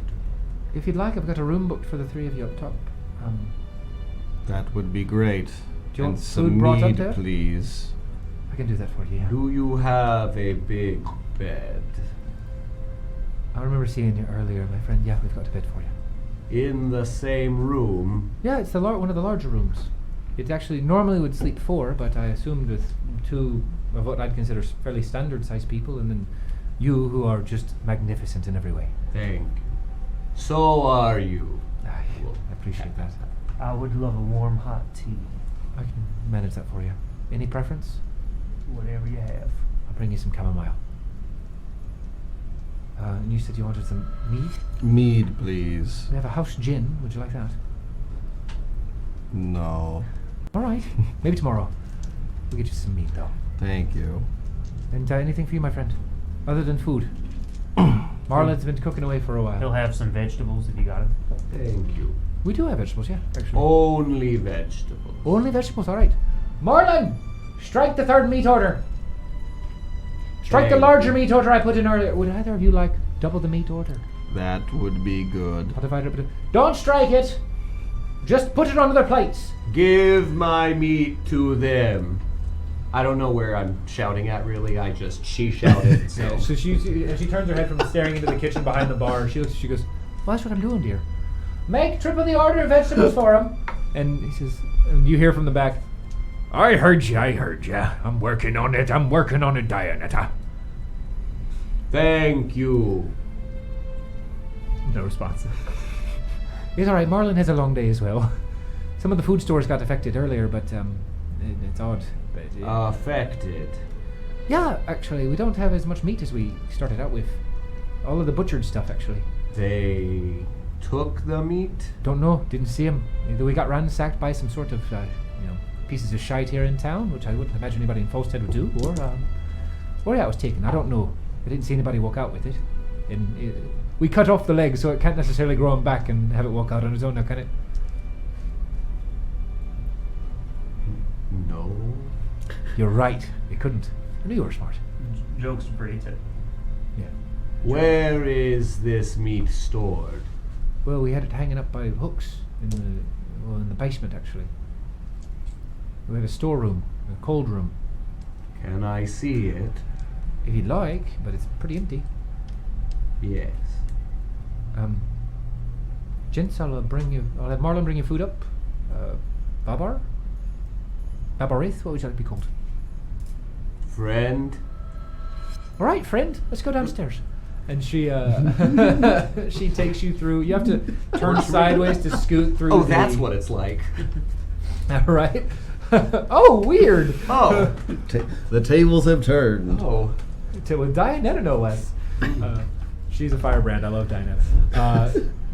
You have to turn sideways to scoot through the bar and the bookshelves. Not bookshelves, but the shelves filled with mugs, cups, and cutlery and plates and other sorts of wares into a fairly large kitchen, all things considered, for the size of the establishment in general, which you already have difficulty navigating through given the close proximity of the tables, to a hunched over dwarven man with long white hair just kind of stirring over a pot. You're bringing him back? Oh, it's a big one. Dianetta looks and says, get back to your work, Marlon. This is Babarith. This is our friend here. He's the one who... Is this who we were shouting at? Yeah, you're shouting at me. Thank you. Oi, you hear that, Dianetta? That's how you should be thanking me. Yes, I know, Marlon. Get back to work. Thank We you. are making sure more meat did not walk away. He just looks at you and goes, All right. he gets back to cooking. You all take a quick turn on the right-hand side, down the number of shelves of various sundries, down a set of stairs into a... As you pass, there is a long hallway on the right. There is what looks to be the framed door with a curtain that is closed, and she leads you past that. Just a standard red curtain that seems to have been closed on a rod. Down the hallway, it gets significantly cooler here in the dark space, into a sizable meat locker where there is nothing. So, what I am looking for is the similar, burn, break-in. Okay, give me a perception check. Or investigation check. So tell me how you're going to do it. Are you just observing, or are you getting down into the nooks and crannies? I mean, I'm walking through and seeing if anything. Perception check. Dirty 20. 30-20? No, but there are bunches of scratches on the walls itself. Like deep scratches? Like very clearly taking out some of the varnish on what would have been the wood. Yeah. But not like fighting scratches. Nope. Just a lot. Yeah. Just it's odd given the... Were meticulous. these always here? Now that you pointed out, no. Hadn't seen them before. Did you cut off the arms as well? Yeah. It's all butchered. Then something, or maybe a lot of things, were in here. Well, that's disturbing, but, all right. Well, they are not here now. You're right, you are here, and you are all quite capable, so, yeah. But, Have you ever had a break-in before? not ever once, no. Not since we came here. I think the goblins are to blame. Well, they're a bunch of fucks, so Were. I like that mentality. I like that idea. Carry that forward. All right, It is shall we back just up to the words. rooms? And she just kind of turns and squeezes by, just, pardon me, friend, okay, and makes her way back up. You all make your way back up to the rooms, 3 of you. A spread is brought. It is lavish. The room is nicely sized. There is a large bed and 2 smaller beds, but it's cramped given the addition of the bed, but it is a suite that is built to hold more people. Fairly nice in terms of setup. I would say at this point, Delilah, would you have been making your way back? Mm-hmm. Okay. Once I figured out there was nothing to do at the prison. So I'd same going back into the room the same way you Sneaking went the whole in? way, yeah. I'm, Yep. I'm not being seen. No worries. Got it. Give me a stealth check again on your way back. Okay.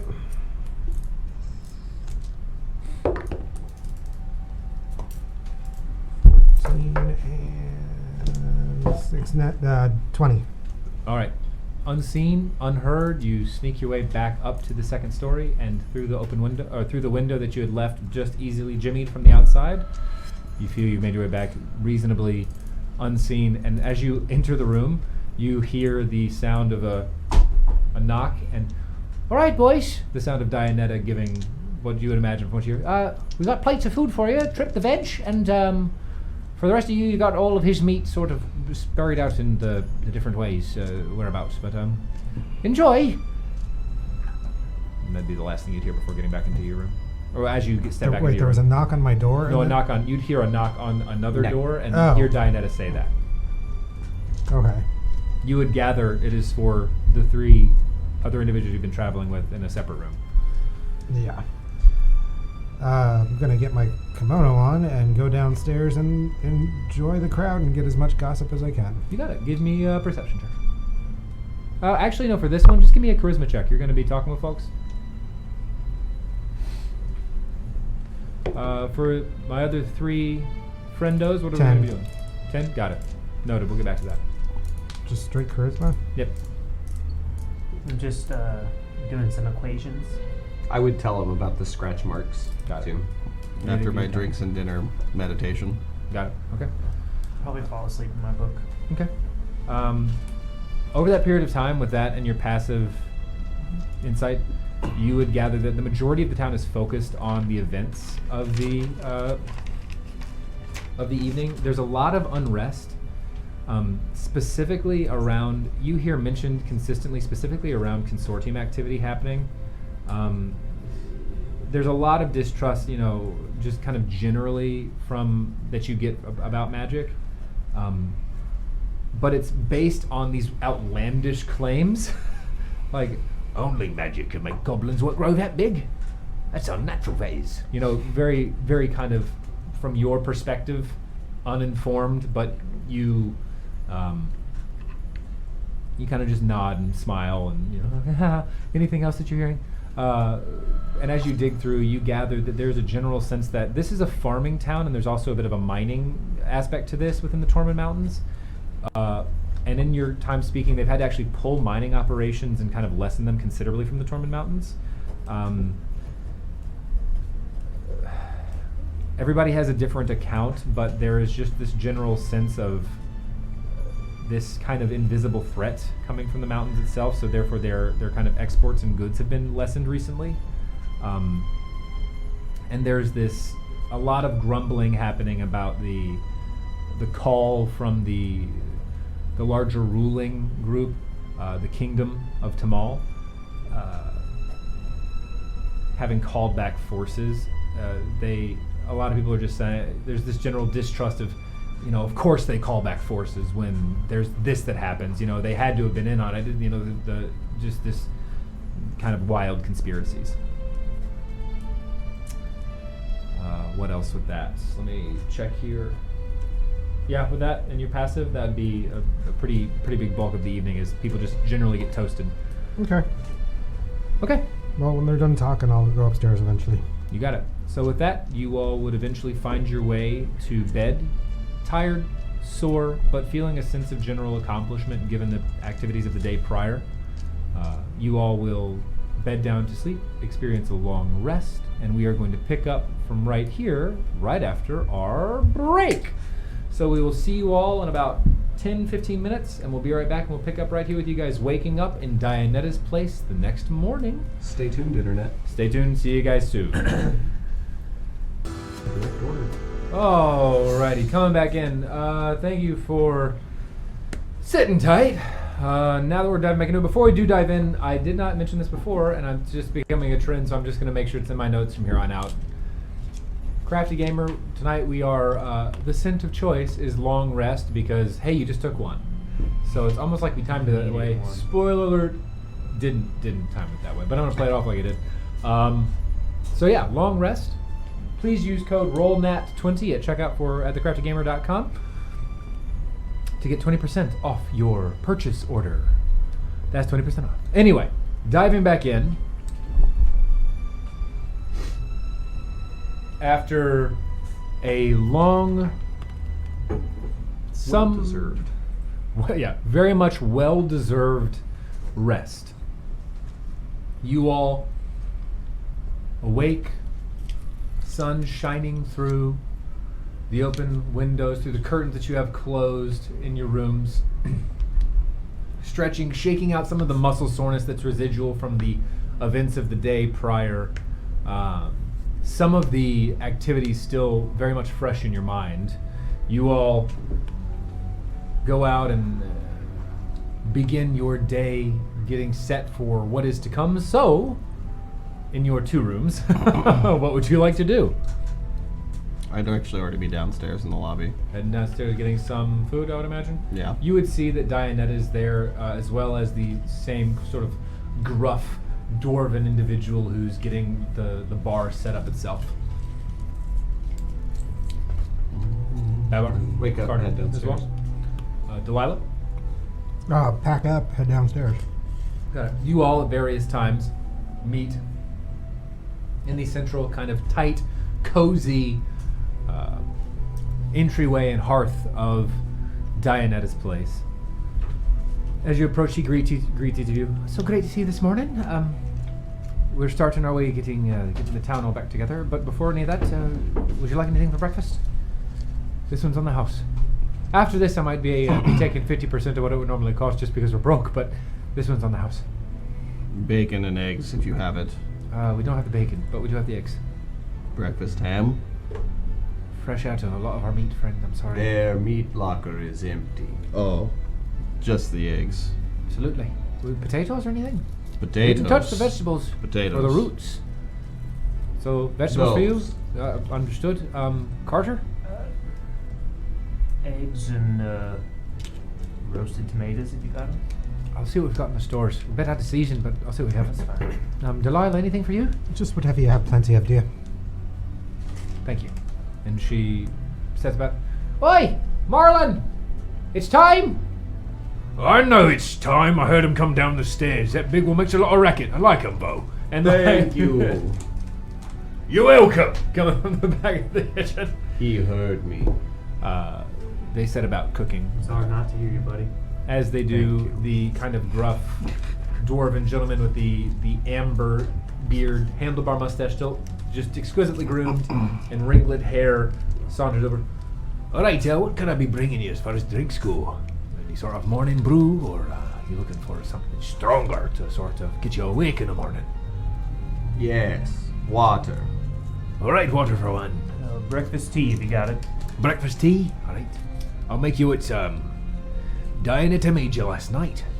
Water, tea, miss, if I may. Tea's lovely. All right. Same kind. And you, sir? Just some meat, please. Last night I know you had a mead. So Yeah, all right. just Poured it another for you mead. myself. Same. You like the same brewery, yeah? Yeah, it was good. Comes from local Tarvina, that one does. So we'll bring it. It's an import. Perfect. My own selection. And he says, I remember everybody's drink, so I like it. It's quite delicious. I know. I chose it. And he goes and he sets about, pours them up for you, gets everything set out in front of you. If you need anything at all, don't hesitate to let me know. Gets kind of bustling, starting the morning activities of cleaning the It seems semi-fruitless at this point, given the relatively mild activity of the evening prior, but still sets about nonetheless to the morning routine of cleaning and getting the bar itself situated. Excuse me, Diana. Oh yeah, yes, dear. Do you know what time Eileen might be in this morning? She's already in this morning. She slept there last night. Oh, okay, thank She you. didn't go back home, so. Good to know. Could you point me in the direction of her office, or? You passed it, actually. That's where we met. In this sort of square, okay. yeah. The large building? Excellent, thank you. Absolutely. No problem at all. Take care with her, though. I think she's hurting more than she's letting on. But, understandable nonetheless. I didn't lose anyone in this. She unfortunately lost 2. So, just, for what it's worth, I'm not here to tell you how to talk to people, but just, for me, if it means anything at all. She lost children? Yeah, and it's not for me to say, you understand. Yeah, of course. Alright, anyway, enjoy your food. If you need anything else, don't hesitate to ask. I'm gonna get the place ready for opening today. Are you gonna be staying another night, or I think we should head out today. That is probably for the best. Alright, I know Eileen the other day mentioned that the scouting party went out. Shouldn't expect to hear from him for another full day. I don't know if you are planning on waiting or going out before them, or if you're planning on staying at all, but if for what it's worth, there's that as well. We can Otherwise- pass them on the way. Alright. Well, best of luck then. If I don't see you before you go, it's been a pleasure having you, and I will pull out 2 gold pieces, and I will hand them to Diana. Thank you. She looks at you for a moment. That's more than enough for the top tier. You don't have to. It is a tip. He's learning. I'm not one to say no. I appreciate it, especially given the circumstance. This means a lot. Yes. She kind of very hastily bows. It's kind of this awkward thanks where she doesn't necessarily know how to process it, and she places it away. But I'm familiar with bowing, Yeah. so I would bow back. Yeah. She just looks and goes, okay. Alright. Yeah, okay, great. And she just sets about and goes about her day. You all have a hearty breakfast. You with just enough gristle, right? It's you gather that this Marlin is a cook that knows what's up in terms of how to get the right type of breakfast food. Gets everything set for you. You all take the time to eat and converse. Otherwise, if there's nothing else you'd like to talk about over breakfast, the day is yours. So I think we should probably head out to try to track down these folk towards the Tormund Mountains. Thoughts? That was my plan. I would like to have a conversation with Eileen this morning. I would like to speak with Eileen actually before we leave as well. Okay. Then we will go to Eileen. Right? Do you make your way there? I mean, it's a well-worn path. You all would know the way, given your travels previously. Mm-hmm. After about a 15-minute walk, you find your way back towards the well-worn cobblestone streets to the square, where there are the 2 smaller abodes, the larger 2-story, what looks to be the remains and remnants of what was a shop. Of what variety you're unsure. The identifying signpost on the exterior has been knocked asunder since the events prior. And then the large, more official-looking government building. As you approach, you find the door itself is unlocked. Stepping inside, it is a fairly large 3-chamber room, the largest of which having a desk that is currently at this point empty, seated in front of 4 large floor-to-ceiling bookshelves that are covered with at this point, books that are being put back into place. You can tell that there's been some work done, but there's still a large number of what look to be papers and various filings on the oak desk that is sitting in the center of the large chamber. to the side there are two doors. One has the door both of which have open doors. The one that you see immediately leads to a chamber with a number of benches, as well as a large raised sitting area, as well as a large chair that sits kind of over top, presiding over the rows of benches. And then the second is a smaller office with that's comfortably decorated with a series of rugs and candles that look to have been long since burned out. And seated behind the desk, slumped over into sleep, is the familiar form of Eileen, who looks to be the exact same clothing, the exact same circumstances as the day prior, but at this point just asleep over a series of books, quill in hand, kind of having fallen to her side, inkwell still open with the topper off on top of the desk itself. I'm gonna leave her there for now and go find her kitchen. So this would be the government building, not a home. Then find its place where they make coffee or tea. Yeah, got it. So there's just there is just a very light little range that you could be able to use that and whip that up perfectly. I'm gonna make her a cup of something caffeinated, and then I'm gonna wake her up. You're able to locate kind of within the shelves itself a little bit of grounds and put something together. There's a strong bit of coffee, and it's brewed expertly, and you can bring it to her if you wish. All right. You said there were chairs in her office. I'm gonna walk in and take my crown off and sit down. Got it. Just hold it. It's a series of, some of them are quite comfortable in terms of armchairs, almost if it was designed for visitation with a set of tables between them. And the rest are kind of more of standard fare. I would say that you'd probably find one that is a bit larger to accommodate you, just given your height. The rest of you following suit, finding places to sit comfortably across the well-sized desk. Looking in, there's a big window on the right side that, with the curtains that are currently open, and from which look upon the square, where you see the efforts to begin reconstructing and rebuilding the town have already begun, even at this early hour of the morning, with citizens kind of all of which looking weary, tired, but driven and motivated, and a very clear and concise effort beginning to work on the roofs and making the repairs and sweeping the streets of the ash where applicable. Sitting down, Delilah bringing the cup of coffee, setting it on the table in front of Eileen, and I presume shaking awake? Yeah, just lightly. Got it. Good morning, dear. Oh, good morning. Your coffee. Thank you. Please tell me you got more sleep than just a couple minutes. Oh. Thank you, dear. When she takes a sip, yeah, I don't know when I fell asleep. And as she picks up, you see that there's a little bit of ink that has kind of dried to the side of her face from a missive that she had been in the middle of writing, and she is kind of, not noticing, takes a sip and just kind of, and the cowlick she just presses down, having those, this is an awful crick in the neck. Okay. Yes, dear.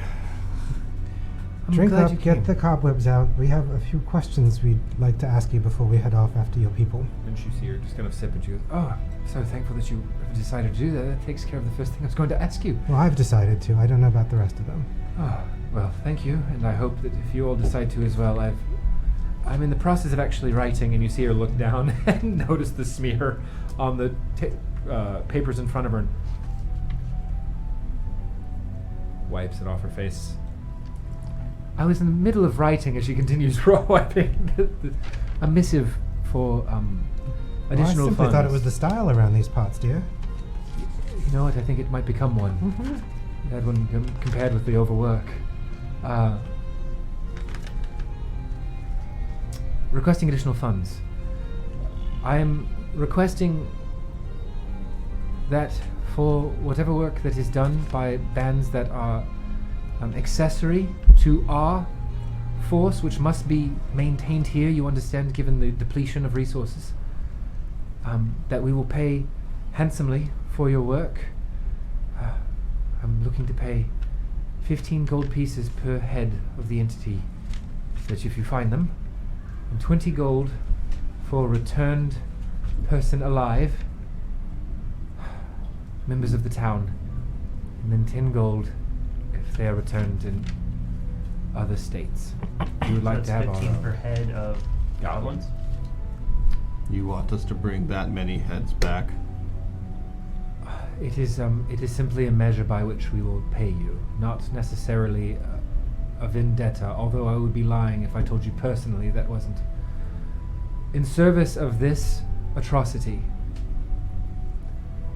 obviously these entities look quite different from the standard goblin fare, so we would be able to recognize the difference. If you'd like to get to particulars, I was just writing that out, but I think it's safe to say and fair to say you understand that not any particular goblin would do. So I was just sitting back in whatever chair looking at her nails. This was not at all what she came to ask about, so... But anyway, that is the missive that I am writing in order to have you be paid for your efforts. And she drains the final bits of her coffee. She goes, Delilah, was more made? If there's a full pot. If the full pot was made, I can go get it I'm myself. sorry, dear. I got you one cup. Perfect, then I will go grab the next, if you don't mind. I just was wondering if the full pot was made. And she went and just continues and bustles back and walks back in with a steaming cup, kind of seeming more awake. So, you had questions?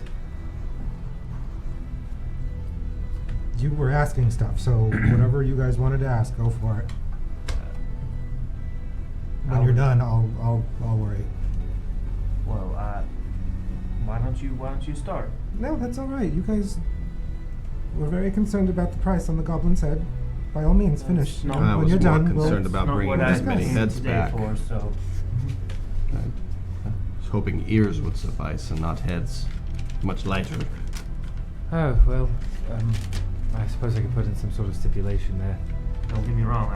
I'm not one to shy away from this job, and I'm of like mind, I believe, with everybody else to assist, but I have more of a problem with some of the things that were happening and some of the means they were using. So Them being the goblins? the goblin folk. Yes, it was odd. I'm quite concerned with. I have a fear that they're using some type of magical means to transmute these folks. So That would be disconcerting. I'm not learned in that particular study, although given the way that the one that you and I dispatched yesterday acted, it would seem that is the case. It's not right. Obviously, there Are you speaking of magic in general or the ones that he's are using? the ones that he's using. I would agree there. In general terms, magic is useful. But You and I continue. are of a like mind there. I'm here to help. Well, we appreciate it. I was merely outlining the terms because I don't think most... Listen, in my experience, most people aren't willing to come to the aid of a new Braumeister, particularly one who is a woman. So I was drafting these things up to get that out of the way. So I've faced that sort of work before. Frankly, what I've seen from you is that you are not of that... You're not cut from that cloth, so I'm quite thankful, but I wanted... Old habits die hard. Well, again, I think you can count on our help here. I don't Well, I want there to be appreciate any misgivings or misunderstandings. Again, No, of course not. I'm not one to shy away from the job, but I was simply outlining the terms of business as I typically do. So if you have a personal vested interest in this, I'm delighted, but it will not change the I fact do that at this time. I would not change the fact that I would like to compensate you for your work. That would be unfair. Have you heard anything from your scouting party? No. They did not carry anybody that could actually be able to communicate that quickly anyway. I spent most of the night reading, and she points to the books around her, but rather than give you a long lecture, frankly, I'm more concerned about what information you all believe is interesting, helpful, appropriate. What do you know of the goblin population near the Torment Mountains? They've never done this before. That is what I know. Based in the past, we've had 2 small skirmishes over the past century, both of which happened during Unlight. And it was during times of great famine for all parties involved. So we've not necessarily had anything since. That was before my time in service as Braumeister. So you had mentioned yesterday, and pardon my interruption, is the Tierstrom family had called the majority of their guard away, Yes. and that left the city quite underdefended. Vulnerable, yes. Vulnerable, thank you. But still, the city is fortified enough. When they called it away, I am not a fool, nor am I a tactician, but my actions were to ensure that we had enough in space to defend ourselves against any what I would call of a roving bandit attack, not necessarily So, something. do you know at what point and where these folk, I'll just call them goblin folk for lack of a better Well, that's term, what they were able look to infiltrate the city? They came in through 3 directions. Through our sewers on the north, eastern, and southwestern sides. They're not a fairly intricate system. In fact, they're linear. They go in one direction. They flow beneath the river out towards the Tamale Ocean and back up to be used as fertilizer amongst the farmers' crops. And then, of course, through the western gate, although that was secondary to the more well-designed infiltration through our systems below. Thank you. Absolutely. They made their way, I'm not sure if you know where they're placed, but they made their way into the city. It's closer to the heart than it is anything else.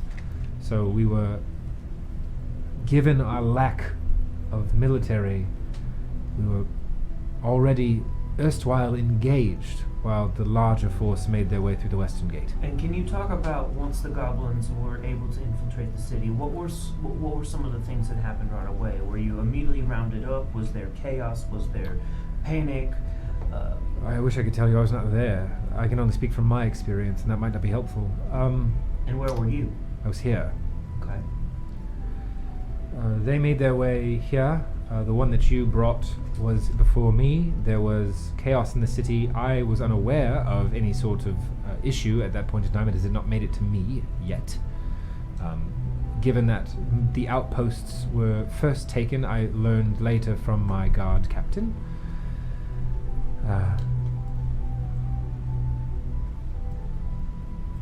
I could assume that the majority of the citizenry were rounded up at that time. There were very little casualties on their part, and we inflicted heavy casualties on our guard. And when I say heavy, since we only have half of our forces remaining, since a quarter of those were taken, let's say 15, that is fairly heavy.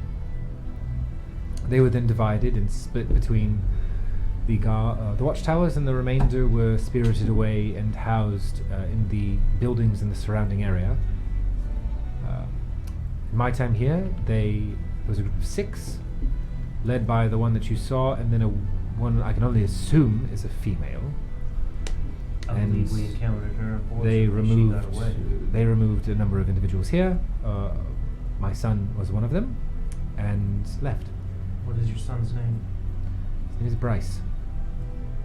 And you believe him to still be with them? I don't know. You can sense there's some discomfort. At this point, I will scoot my chair back and stand up, crown still in hand.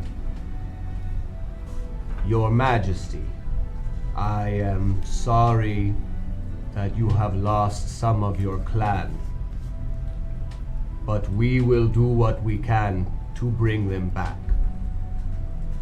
A great leader like yourself should not have other worries. You do not need to send out help. We will do this.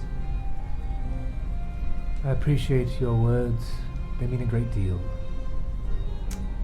The only thing that I would correct you on is I am not royalty. I am just someone doing their job. And hopefully doing it well enough to ensure that the people are kept safe. Unfortunately, at this time, I was unsuccessful. So now what I will do is we will work together to try to right a wrong.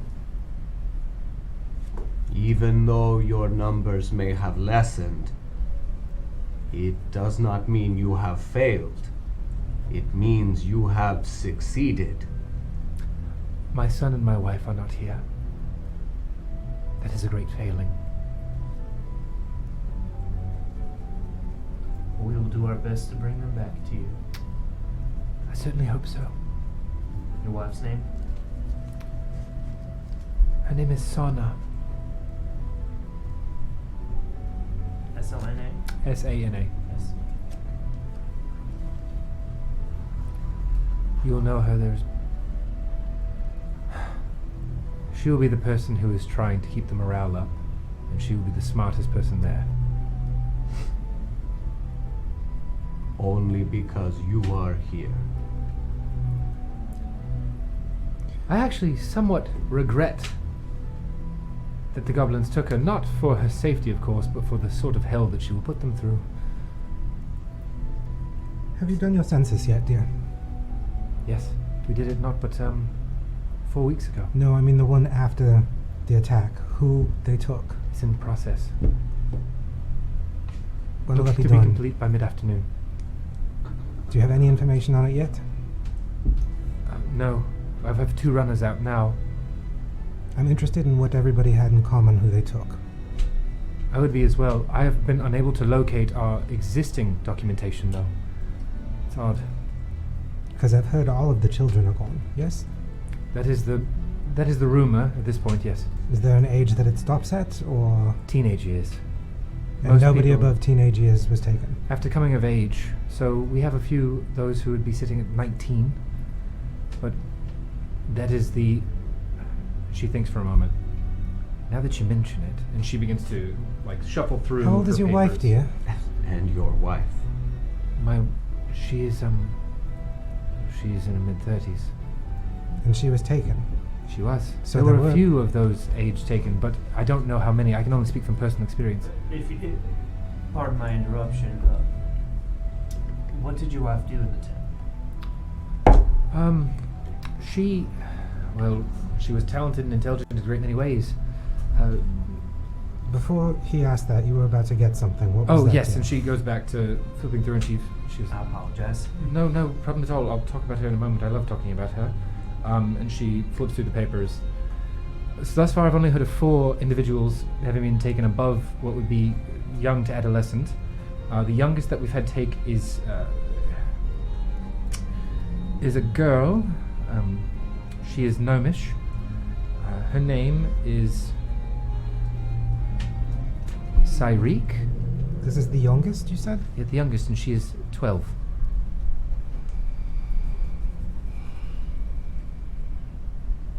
And then she keeps slipping through.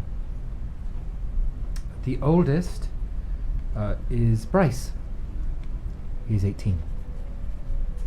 And these are of the children and adolescents. Yes. And you mentioned the 4. And then there were 4 adults that were 4 older. adults that I know of. They were all older. I don't know their exact ages. I can only Okay. speak to Sana. What... Of those 4, dear, did they all work with children closely? No. Did One the- was a caretaker. He ran our school. Did they have a particular skill set in common? Were they proficient in other areas, or? No, we have a teacher. We have Sana, who was... And she looks at you each for a moment. I suppose it's... Who dabbled in the arcane. We have... the other 2 were farmers. Has anyone come to town recently to stay? She leans back and thinks for a moment. Well, we had the festival of Candlenight, but other than the traveling minstrels, nothing odd, but they were all those who we had worked with previously, who'd come to Falstad in particular because of our festivities. Were the guard called away? Our guard was still there at the time. And the ones that came, that send you messages, they were here? Yes. They left the next day.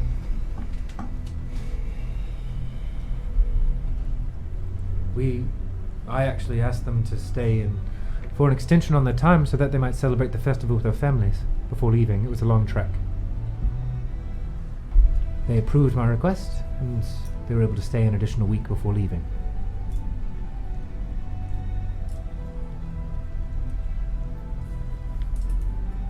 Although not without some sort of grumbling from the upper-ups. But I don't care. There's nothing wrong with a little bit of festivity or morale boosting. Well, for most of these guards, you're traveling northward. This might be the last time they see their families. It's a terribly depressing thought, but let's just be realistic about it. If I could backtrack, so the 2 farmers that were taken, Yes, what crop did they grow? they were a couple, and they varied all of the sorts of... Anything well, particular or just general? it was general farming. It was mostly for export. Most of what we have in Falstad and Calder throughout, and we provide most of the crop that goes to Tarvina, although I don't know why. They sit on an oasis. But we provide a lot of the root crop, and those that thrive in the hotter temperatures here. So what you would notice in the peppers and other sorts of varieties. They're not a large farm. You said they were a couple. Are they... So, not all of the adults were female then? They were some male, some female? Yes, this was newlywed. I presided over the Newlywed, wedding. you say? Yes, it was not but, There wasn't any chance she was with child, was there? I don't know. I hadn't asked. She wasn't showing. Well, I mean, they took the rest of the children, so maybe... So your wife was taking the 2 farmers and the 4th adult, I'm sorry. It was a school teacher. School teacher. He male, taught the female? children. Yes, he taught did the teach. children. His name is Torvik. Maybe they took the older kin, the older folk, to help control the younger ones, keep them calm for whatever they need. They obviously needed bodies. They needed people. They needed, for whatever ritual they're performing. They needed people to keep. They needed authority figures to keep the younger kin. Well, if they're looking for somebody to keep someone calm, Sana is the best person you could find. I love her dearly. That woman could infuriate me, but also keep me in line better than anyone else. But I'm not so sure they're that smart, if you want me to be honest with you. Now, I say that, and they infiltrated our town, so I don't necessarily know if that's the best person to be asking, but perhaps it's bias. Maybe it was because she knew the arcane. I'd like to think not. I am But again, sorry. No, it's personal. Was there a particular field of study she was... Enchantment.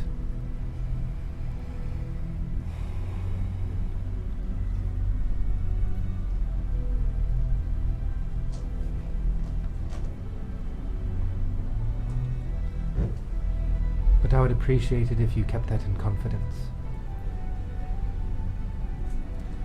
I'm doing what I can to pull Falstad out of the old ways of unlight.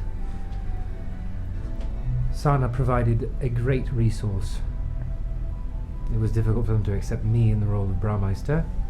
It was difficult for them to accept any sort of aid. But Sana was able to, in secret, show the use. Is she crying? She is holding it together. Is there a tissue sitting somewhere? There is nothing around her. The room, if you look around the room, it is very much I will barren. open up my jacket and control the hand to pull out a handkerchief I have, and I'll go wipe her eyes. She says. As it approaches, she kind of takes it from the hand and says, "Thank you, I can do it." And she sets it to the side. I appreciate the sentiment. I would have you know that not everybody is stuck or believes in. I see that, and I think you know what I mean.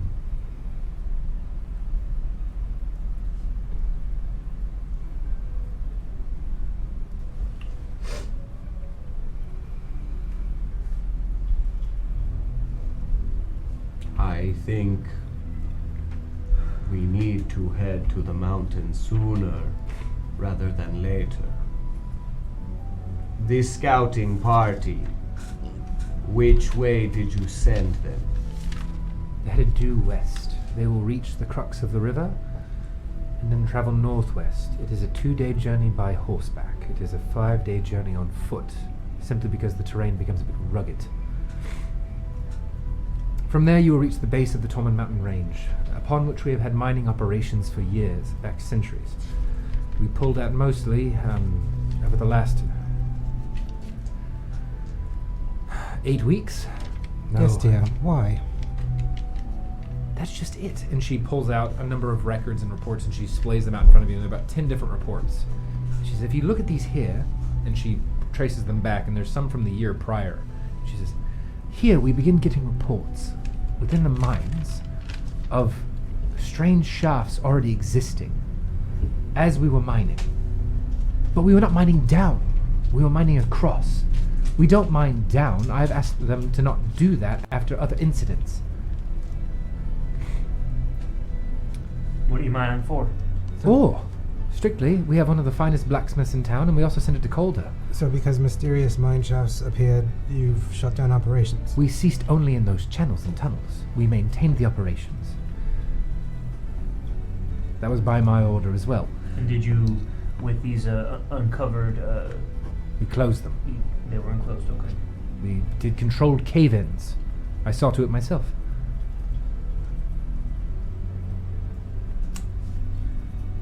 So maybe this incursion into the town was some type of retaliatory. Well, this was That's a the year thing, ago though. also. It was, but if you look here, and she kind of scrambles forward and brings out another one. This we found a new sort of ore. It was in an old tunnel. When exposed to air, it dissolved, leaving only black powder. And I'm not necessarily sure what it means exactly, but we tried to expose it to a variety of things. Flame, water, it just continued to maintain its form. I mean, water, of course, it dissolved, but it always settled to the bottom. And our testing, Sana did her work with it and couldn't find anything strange about it, and I trust her judgment a great deal. She devoted nearly 2 months of her time to that. Do you happen to have any of this ore with you? No, we did it on site. We didn't want to bring it here in case of any sort of... Well, frankly, out of fear, it's unknown. And then, most recently, and she slides this out, this is from a month prior. This is when I asked to cease operations, is that one of our trusted supervisors, who was also a member of the guard, who was called away, unfortunately, said he sighted a strange-looking white insect-like, this beast, I suppose, inside the mine. He didn't give me much else to go off of, but based upon his description and the size of the thing, I thought it best to pull back our mining forces for a period of time. Maybe perhaps it was hibernation, perhaps we interrupted, and we were currently working through, and she pulls out a larger map of the Tormund Range, and where you see that there are a number of scattered X's around the range itself, along with a very clear dotted delineation around a section where the Tormali Ocean intersects with the River Shailis, which runs through the opening of, which runs just to the north of Falstad. Here we avoid. This is where we know there's known goblin activity. We don't go there for obvious reasons. These goblins or normal goblins? They do not look like this. The normal variety we can deal with. But that's the area that you're talking about right now. That has normal goblins in it. I don't know. We've not been there in a long time. It's been months since we've been there. The last time you were there, but you... They were normal, Okay. which was about a month and 12 days ago. So 80 days? Okay. When she mentioned the white insect beast, does any of that sound familiar? in Give me an studies? intelligence check. Dirty 20. There are a number of insectoid entities you've read about. However, the reading that you would have read, living in caves, you would know that anything that is insect-like in a cave is typically much deeper. Okay. Am I familiar with the ore that dissolves? Ooh, give me an intelligence check.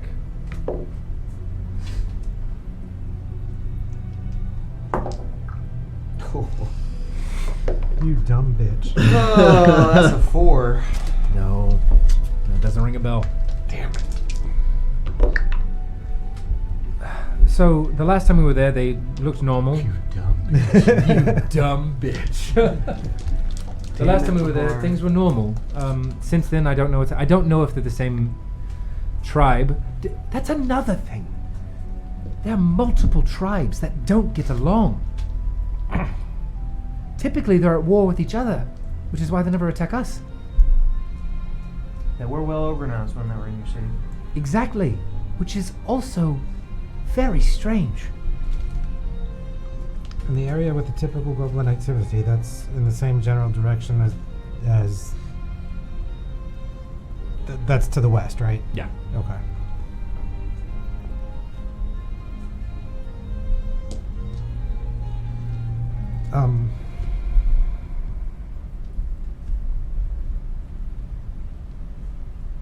I don't know. I'm really thinking that they're like crossbreeding goblins and humans.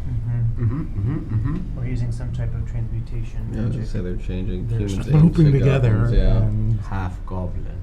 getting these ugly bastards. Something like that, yeah. But the thing that struck my fancy, the ones that looked different, if they were in fact humans prior to being what they were turned into, if they're actually doing this, they seemingly have no recollection of their previous life, or Maybe this is a conversation we have on our way. you're right. You're attempting to not hurt the feelings of the woman who's had 2 people stolen from her and her town has been attacked, and we're going to help them. If she has information. If she I doesn't appreciate know your of the concern. information, I'm and we giving just you have the everything I've conversation in front of her, she might be able to add. I appreciate it, Delilah. Yes, it is difficult, but don't let that dissuade you from asking. I mean, no. She's not the disrespect. leader. No, For a I don't reason. take any disrespect. Do not misconstrue my sadness for unwillingness to aid you. They are both separate pockets of my own persona. So if we were to go and head towards the Tormund Mountains, which path, which mine shaft do you think would be most beneficial for us to head to with immediacy? The most spooky, the one with the most activity in it, the one The who yawning had the tunnels. most... Which one? The yawning tunnels. The miners call it that because we abandoned it, and it was taken residence by one of the larger tribes. It was one of the That is original rare. locations we found that had a deeper tunnel, but we collapsed everything, including about 20 feet into the tunnel itself to where it collapsed inside the mountain proper. Well, that'll I be was fun there to when get it into. collapsed. Even a collapsed area can be opened with enough time or people. Or fake goblins. I received reports of a tribe there. I don't know what their name. The language is extremely difficult I've tried to learn, don't get me wrong. But they all have their own unique brand, and it's odd. Have you ever seen one with an eye brand before? No. I know I've heard of it, but I've not seen it personally. And what have you heard of it? They're one of the more peaceful tribes, actually. What are the 3 bars? I can't pronounce it, but in their language I think it means flight. Alright, so likely just clan brandings from before, so it looks like they were goblins at one point. That one is one of the ones who are more of the thievish types. We've had to deal with them. They pilfer things more recently from our farmsteads. It's nothing that really injures the stores for long. We are always able to support our farmers when needed, but that's the one that we see whenever we're able to actually capture or kill one. Alright, well, they were in the town last night. I found at least one of them. Well, that's disconcerting. And you said that those were the markings of, forgive me for saying it this way, the goblins I know? Also? Because these are not goblins I know. So when I'm talking about goblins... Oh, you mean the way they look without being also strange? Yes. Yes. That marking belongs to a goblin tribe of regular goblins. The tribes here are all branded. That is how they've decided to identify themselves. Yes, I understand. I'm just clarifying it Oh, was yes. regular goblin tribe, not these creatures. Absolutely. Yet these creatures have those brands. Yes. Okay. Based on what you're telling me. Pardon my... No, I'm confirming what I suspect here, that those were goblins at one point. I'd like to think that they still were, but I see what you're saying. It's only for my own personal need, not for the professional sense. Well, now they're psionic super goblins, I hate to tell you. Well, normal goblins aren't 6 feet in height. So I tend to agree. Normal goblins don't have the arcane talent That is also correct. Did you see the ones with the strange milky eyes? in the Forbidden School of Magic. It's odd. Yes, I would agree. Also, forbidden is a loose term. And she just kind of glances through all of you. In any case, that's personal opinion, intervening on business again. Alright, yeah. Now, oddly enough, do you have any way to send a message long distance around here? Like, if you find any more information out, could you contact me with it? We don't have anybody with those talents in town. I would tell you yes if Sana was here. You don't have any really well-trained birds or anything, just in case the... If you're looking for a messenger, I can spare a guard. No. Do you know if the census comes Do you back know if conflicting with that information, then I would like to know about it, but... At this point, I would imagine that our troops are likely scouting the known goblin areas and will be turning about. If you continue, you would know within a day's time.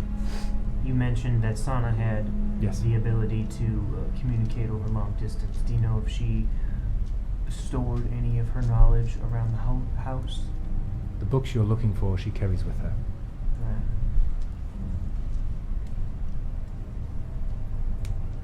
They were on her. That is good. Or bad. It is disconcerting, but if she is still the fighter and the Hellraiser that you say she is... The problem is I haven't received a message from her. I don't know if it's because she is intending to stay hidden and hide those types of abilities, or because she can't send one.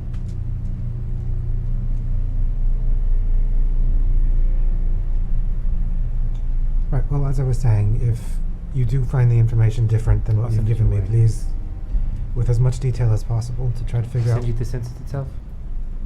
what they had in common. Whatever you need, I will provide. Thank you, dear. Well, it sounds like we're about to go back into a hot zone, so... On your way out, she begins to sort through her papers. And this is by no means a dismissal. I just want you to know that you are equipped. So, on the way out, take this note. And she pulls it out and she hands it to you. This is a missive from me, and you see in script, it's just a general message to equip you with whatever resources are required to travel for, she has written for the better part of the next 8 days. You gather it's a bit of generosity. Take this to Lorik's general. Lorik is he's hurting as well. His daughter was one of those taken. I'm sure he'd be more than willing to assist you. He is opinionated, and she laughs for a minute. He is opinionated. They're not loud and not forceful. But he is one of those who has my confidence, and I can tell you those are those that you will want to speak with. He can equip you with the supplies you would need to hit the road and do so comfortably, or at least in relative comfort. He also has contacts at the stables, if you would like to take horses. Do you happen to have anything big enough for a friend? He has a cart. Would you be able to fit in a cart? It would take 2 horses to pull the cart, but it would be more than you just sitting on it. What was this guy's name? Lorik, Lorick. She actually mentioned him earlier.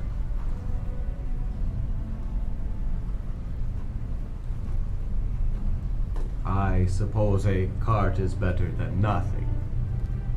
If you can spare the horses. For this, I think we can spare the horses. If it would make you feel better to put down a loaner amount, we can take that as well, but I won't accept full price. Don't misunderstand me. I understand exactly the type of environment you are going into, given what we just went through. It is a big ask. Oh, I don't need a horse. You guys do. I will take your horse. Nope, that's my horse. Not your horse, but So if I'm to understand, you would need 3 horses, 2 to pull the cart, and then 1 for the sole remaining individual who must ride with Delilah. What? If 2 are pulling the cart, doesn't the cart have like a bench on it that people sit in on the front of it? It would be almost fully weighed down by the supplies and Babar. mostly me. Oh, okay. Yeah. So somebody could drive the cart, Babar could ride, and we'd have a spare horse for another rider. That would be the way that I would understand, given, I apologize for approximating size, but given my... That is pretty close. You Cal- fat dumb bitch. Excuse me, he's not fat. Fat elephant. He's just fluffy. Fat I elephant. am good for my size. So that would be the way for you to travel and not lose speed. Which, if I'm being selfish, I would prefer we didn't. I think that's fine. We can get all these supplies and the horses and the cart from Sir Lorik. Mr. Lorik. Lorik will be able to assist you. And she looks around for a moment. One moment. And would you give me just a few moments? I'll be back in a moment. I think this would be of most benefit for you on your travels. And she stands, By all means. walks out, and you see her kind of exit you watch her exit and loop around and wave through the window as she walks into an abode about 2 houses down the street.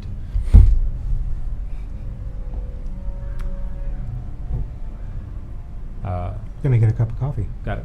While you are waiting, it's about 5 minutes or so before she returns, and as she returns, she's carrying a satchel that's kind of one cloth over it, and as she enters, she goes, I Drinking normally my keep coffee. these on reserve. Sana rather, makes them for the guards. I can only spare 2. And she pulls out What 2 are they? potions of healing. I don't know who would like to carry these, but these are all we can spare at the moment. Those will be helpful. I gave one to Logan myself. Oh, well then I suppose we owe you one. I'll take one then. I'll carry the other one. All right. The rest, I apologize, are going towards recuperating our people. Just a regular potion of healing, right? Yep, standard potion of healing. Cool. Already have that needed. Just added one. Unfortunately, the blacksmithy is... She pokes her head out the window to look at the dented 2-story building. Is, indisposed? Sorry, what?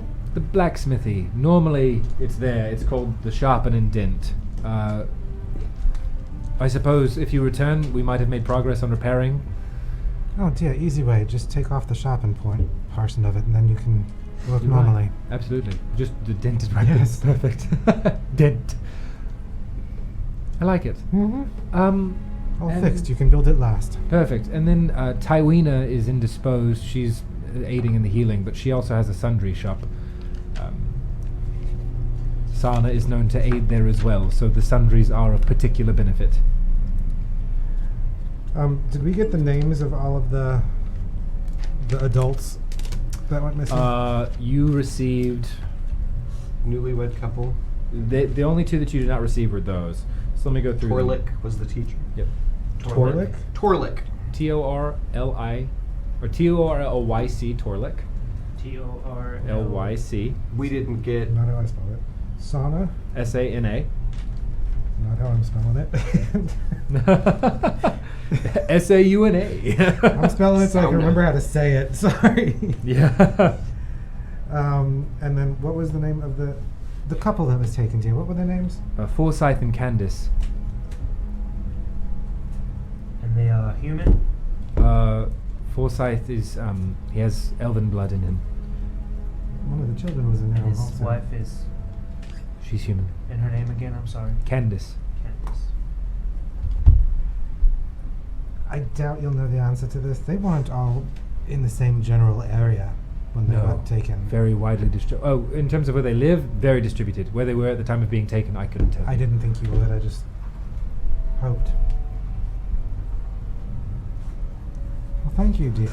Well, thank you. Honestly, I am in the position to be indebted to you for a life, it would seem, should you be successful, of which I have utmost faith.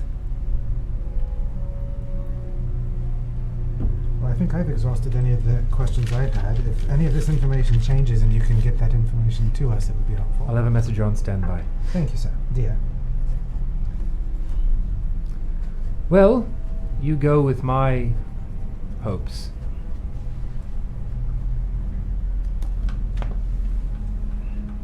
I thank you, and I'll return the coffee cup that I got. And If anything changes, you'll have a rider, hopefully within a day's time. I will not be sending them into the tunnel if I can't help it. well, it's 2 days from here to the tunnel, so You're correct. I'm just saying, perhaps if it's late, I will do my best. if we don't get any information by the time we've reached the tunnels, we'll just assume the information is correct and go. Absolutely. That is a fair assumption. And where do we find Lorik? Lorik is in a large, retrofitted barn at the eastern side of town. It's hard to miss.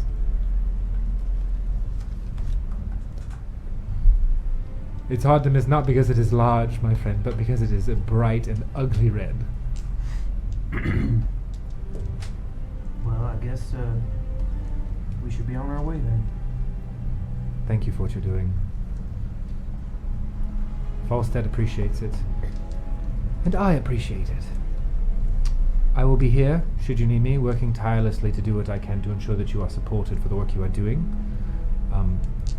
I am not going to spread name of who is aiding us. I'm only going to say that we are receiving aid. I would assume that you would prefer I not do that. Well, I'm quite fine with having a little bit of fame come my way, dear. Tell them whatever you'd like about me. All right. Well, I will choose words wisely and sparsely and carefully because I understand the nature of these things. And she looks at you, Carter, and nods. If you see another like me, do not use my name. I won't. But you can tell them there is another. I will. I don't know if I will see one like you, my dear friend, but if I do, I can only hope they're as kind and generous as you have been. They should.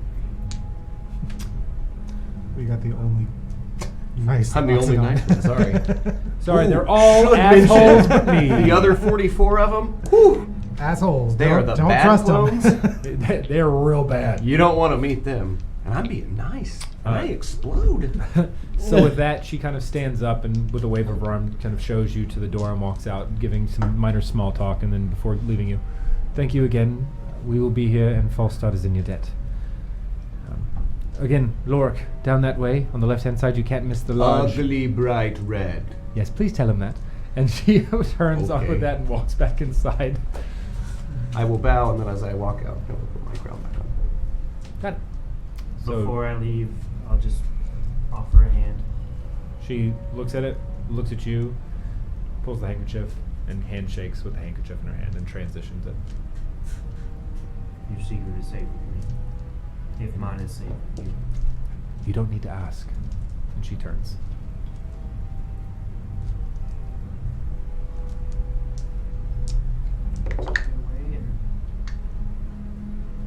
Alright, so you guys make your way to Lorik's.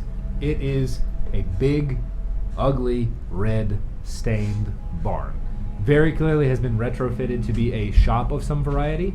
And as you walk inside, there is a portly human man with what can only be described as these tight ringlet style curls that are in this very strange, like he has attempted to force the hair to move in a direction that it just does not want to go, but he's fought it. Over to the left hand side, with a mustache. Yes. Can I back up just a moment before Absolutely. we actually all four of us go in a shop together? Yeah. Bavadia, Yes. will you just ensure that I get a week's worth of rations? I have everything else I need, and I'll go get the horses. In the cart, and I'll meet you back here. We can load them up. You mean in the barn right there? Oh, is it right there? Mm-hmm. It's the same place, yeah? Same place? So the stable is going to be on the. It is just outside of what would have been like some small cobblestone fences and walls that are kind of pell-mell, and you'd be able to see it. It's about 100 feet away. All right, I'll go to the stables. How about just make sure I get a week's worth of rations? Okay. Thank you. All right. You must be Lorik. Oi, oh Lorik, yeah. Eileen said to tell you you have an ugly red barn. Uh-huh. She also sent this missive here. And he reads and goes, didn't seem so ugly when she wanted me to paint her home. And he folds it up and puts it away. Is hers ugly bright red too? Nope. Nope. It's more purple. Ugly? I'd be lying if I said it was. I painted it, so I'd like to think it looks nice. Anyway, let me fetch your rations. One extra. Our other friend is getting horses. It says 4 here, so I just assumed as much, so. Yes. Question, are you just general goods, or do you have some... Any sort of kits, a variety we have here. We also have, we're kind of cleared out of most of our... Okay. Any chance you have a single pearl? Oh, let me check. I think- What sort of value are you looking for? So I know to kind of eliminate if I it's think, not high value. Well, I don't need it to be super expensive. I didn't know if you were buying but it I for need- somebody or. I need it to be worth about 100 gold pieces. Oh. Well, give me a minute. And he just kind of gathers, and you see him set about gathering That's okay. the sun. Just- No problem. I I just gotta think check. the sundries would be a better option. He keeps looking through, and he comes back and goes, I have 3. Each of them might be worth, they were appraised at, this one's 10, this one's 50, and this one's 25. But even all together, it doesn't meet your need. Yeah, that's fine. I appreciate it. Why don't you keep those? All right. Any chance the sundry shop might? Well, I mean, be a good place to look next. All right. I typically don't deal in those sorts of high value. Understand. Mostly leathers and things. Cloth. Swords that are not yet sharpened and or dented before going to the shop down the road. Appreciate it. Thank you, sir. Yeah, absolutely. It says on here that you getting horses as well. 3 of them? Yes. Oh, well, you can just take that with you if you want to. I think yeah. Thank Oh. you. And a cart. Oh, yeah, that one's around the side, so you'll be able to catch that as well. Perfect. Thank you. All right. Safe travels. I will pull out 2 gold and hand him 2 gold. He holds it. He goes, Don't ask questions. It's a I tip. wasn't planning on it. I appreciate your patronage. Big Thank fella. you. Where's the sundry shop? Well, it's what's left of it is center of town, about 2 buildings back behind the Braumeister's place. Thank you. Tywina currently isn't in town. And with that, he kind of gestures you out. Delilah, as you make your way to the stables, you said? Yeah, I was going to go for the horses and cart. There are 2 what look to be middling 20s gentlemen out there kind of working and tying, both of which you see have the armor of Kuvar kind of laid to the outside, the general vestments of those left with just the underclothes as they continue to work. You approach and they say, "Oh yeah, hello. How may I assist you?" Well, hello there. Yes, I'm looking for 3 horses and a cart, dear. 3 horses in a cart. All right, yeah. What sort of horses? Like fast horses? I'll need work 2 to pull the horses? cart at a fairly decent speed and 1 riding horse. Oi, Reggie! And he goes, yeah? We need 2 of the pack horses there. Get the chestnut and the brown. And you said 1 for riding. Yes, dear. All right. Huh. Do you mind if I go back and look? Of course. My preference is the roan. Excellent. And I'll go and look over the horses and... Yeah. At which point you see another one, kind of the ruddy-skinned blonde who is working. Goes, oh, yeah, the pack horses that you mentioned before.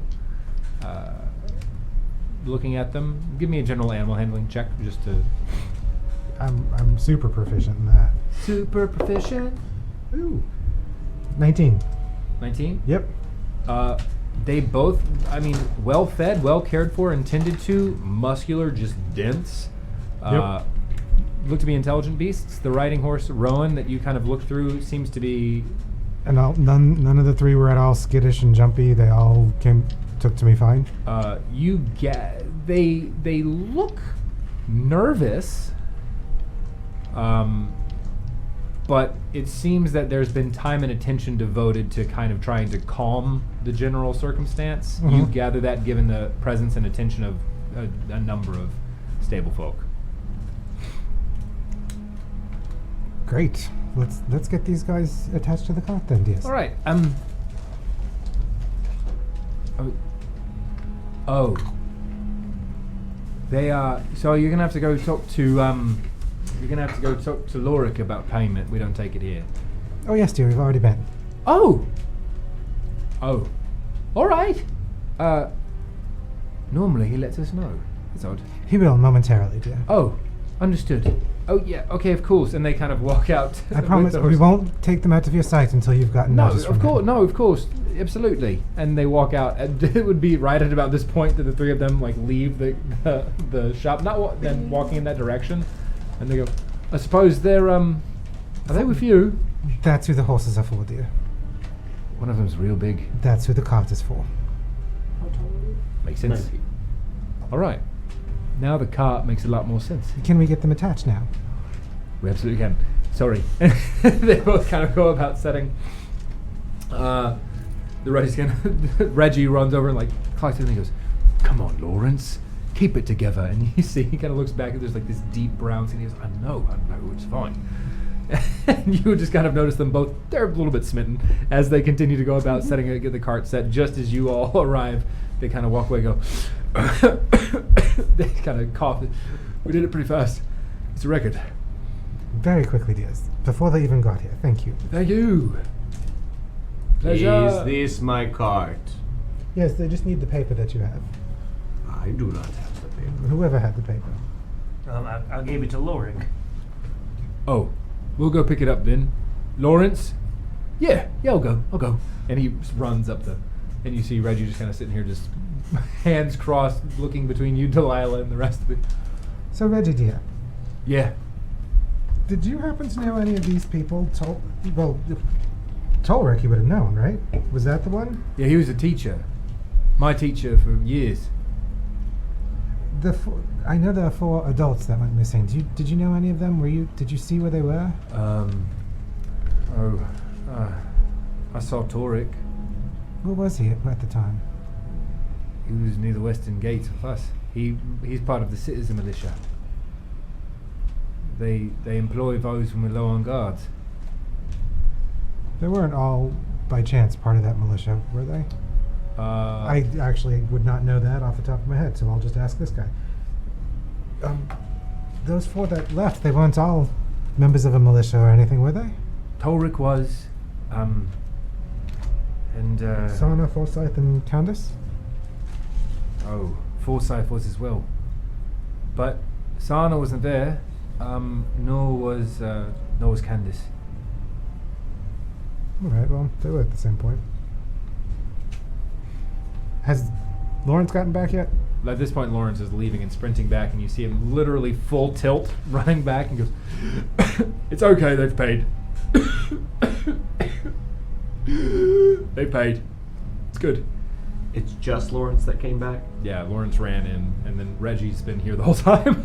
Oh, okay, it's just 2. I thought Yeah. there were... Okay. All right. There you go. You've got your chariot. I will pull out 2 gold and give it to Lawrence. He kind of looks at it and goes, Thank you. Thank you. Reggie, catch! And he bing, flips a gold coin to Reggie and claps it. All right, appreciate it, Lord. And go back to work. I guess we head out towards the You're great mountains help now. to us. To the Dormant Mountains. I need to go get my horse. Yep. You're also on the eastern side of town, so you're gonna have to loop back through anyway and pass Dianetta's place. So, where you would have been able to stable. What was it, Zephyr? No, Beauty. Beauty. You would have a stable Beauty. Worst name ever. But So good. And the Beast. I am the beast in this situation. Copyright infringement not intended. You all make your way back through. really, my horse isn't gonna fall in love with you? Pretty much. Great. Well, making that note. Great. You all make your way back through Falstad, working your way past Dianetta's place, picking up Beauty, and mount up and begin making your way out the western gates towards the distant Tormund Mountains, all of which are just visible on the horizon, peaking above the clouds, both below and above the clouds in the sky. And that, with mission in hand, purpose decided, is where we are going to end this evening's session. Thank you so much, everybody. That Thank was you. an intense bit of RP there, gentlemen. Indeed. Thank you very much for playing along. Thank you guys very much for watching. We'll catch you next week, next Tuesday, 7 p.m. to 10 p.m. or a little bit later, Eastern Standard Time here. We appreciate all of you. Thank you so much for doing it. And I appreciate you guys so much. We Thank appreciate you. you. Thank you, Alan. Thanks, All right. Internet. Thank you so much, Internet. Have a good evening. Night.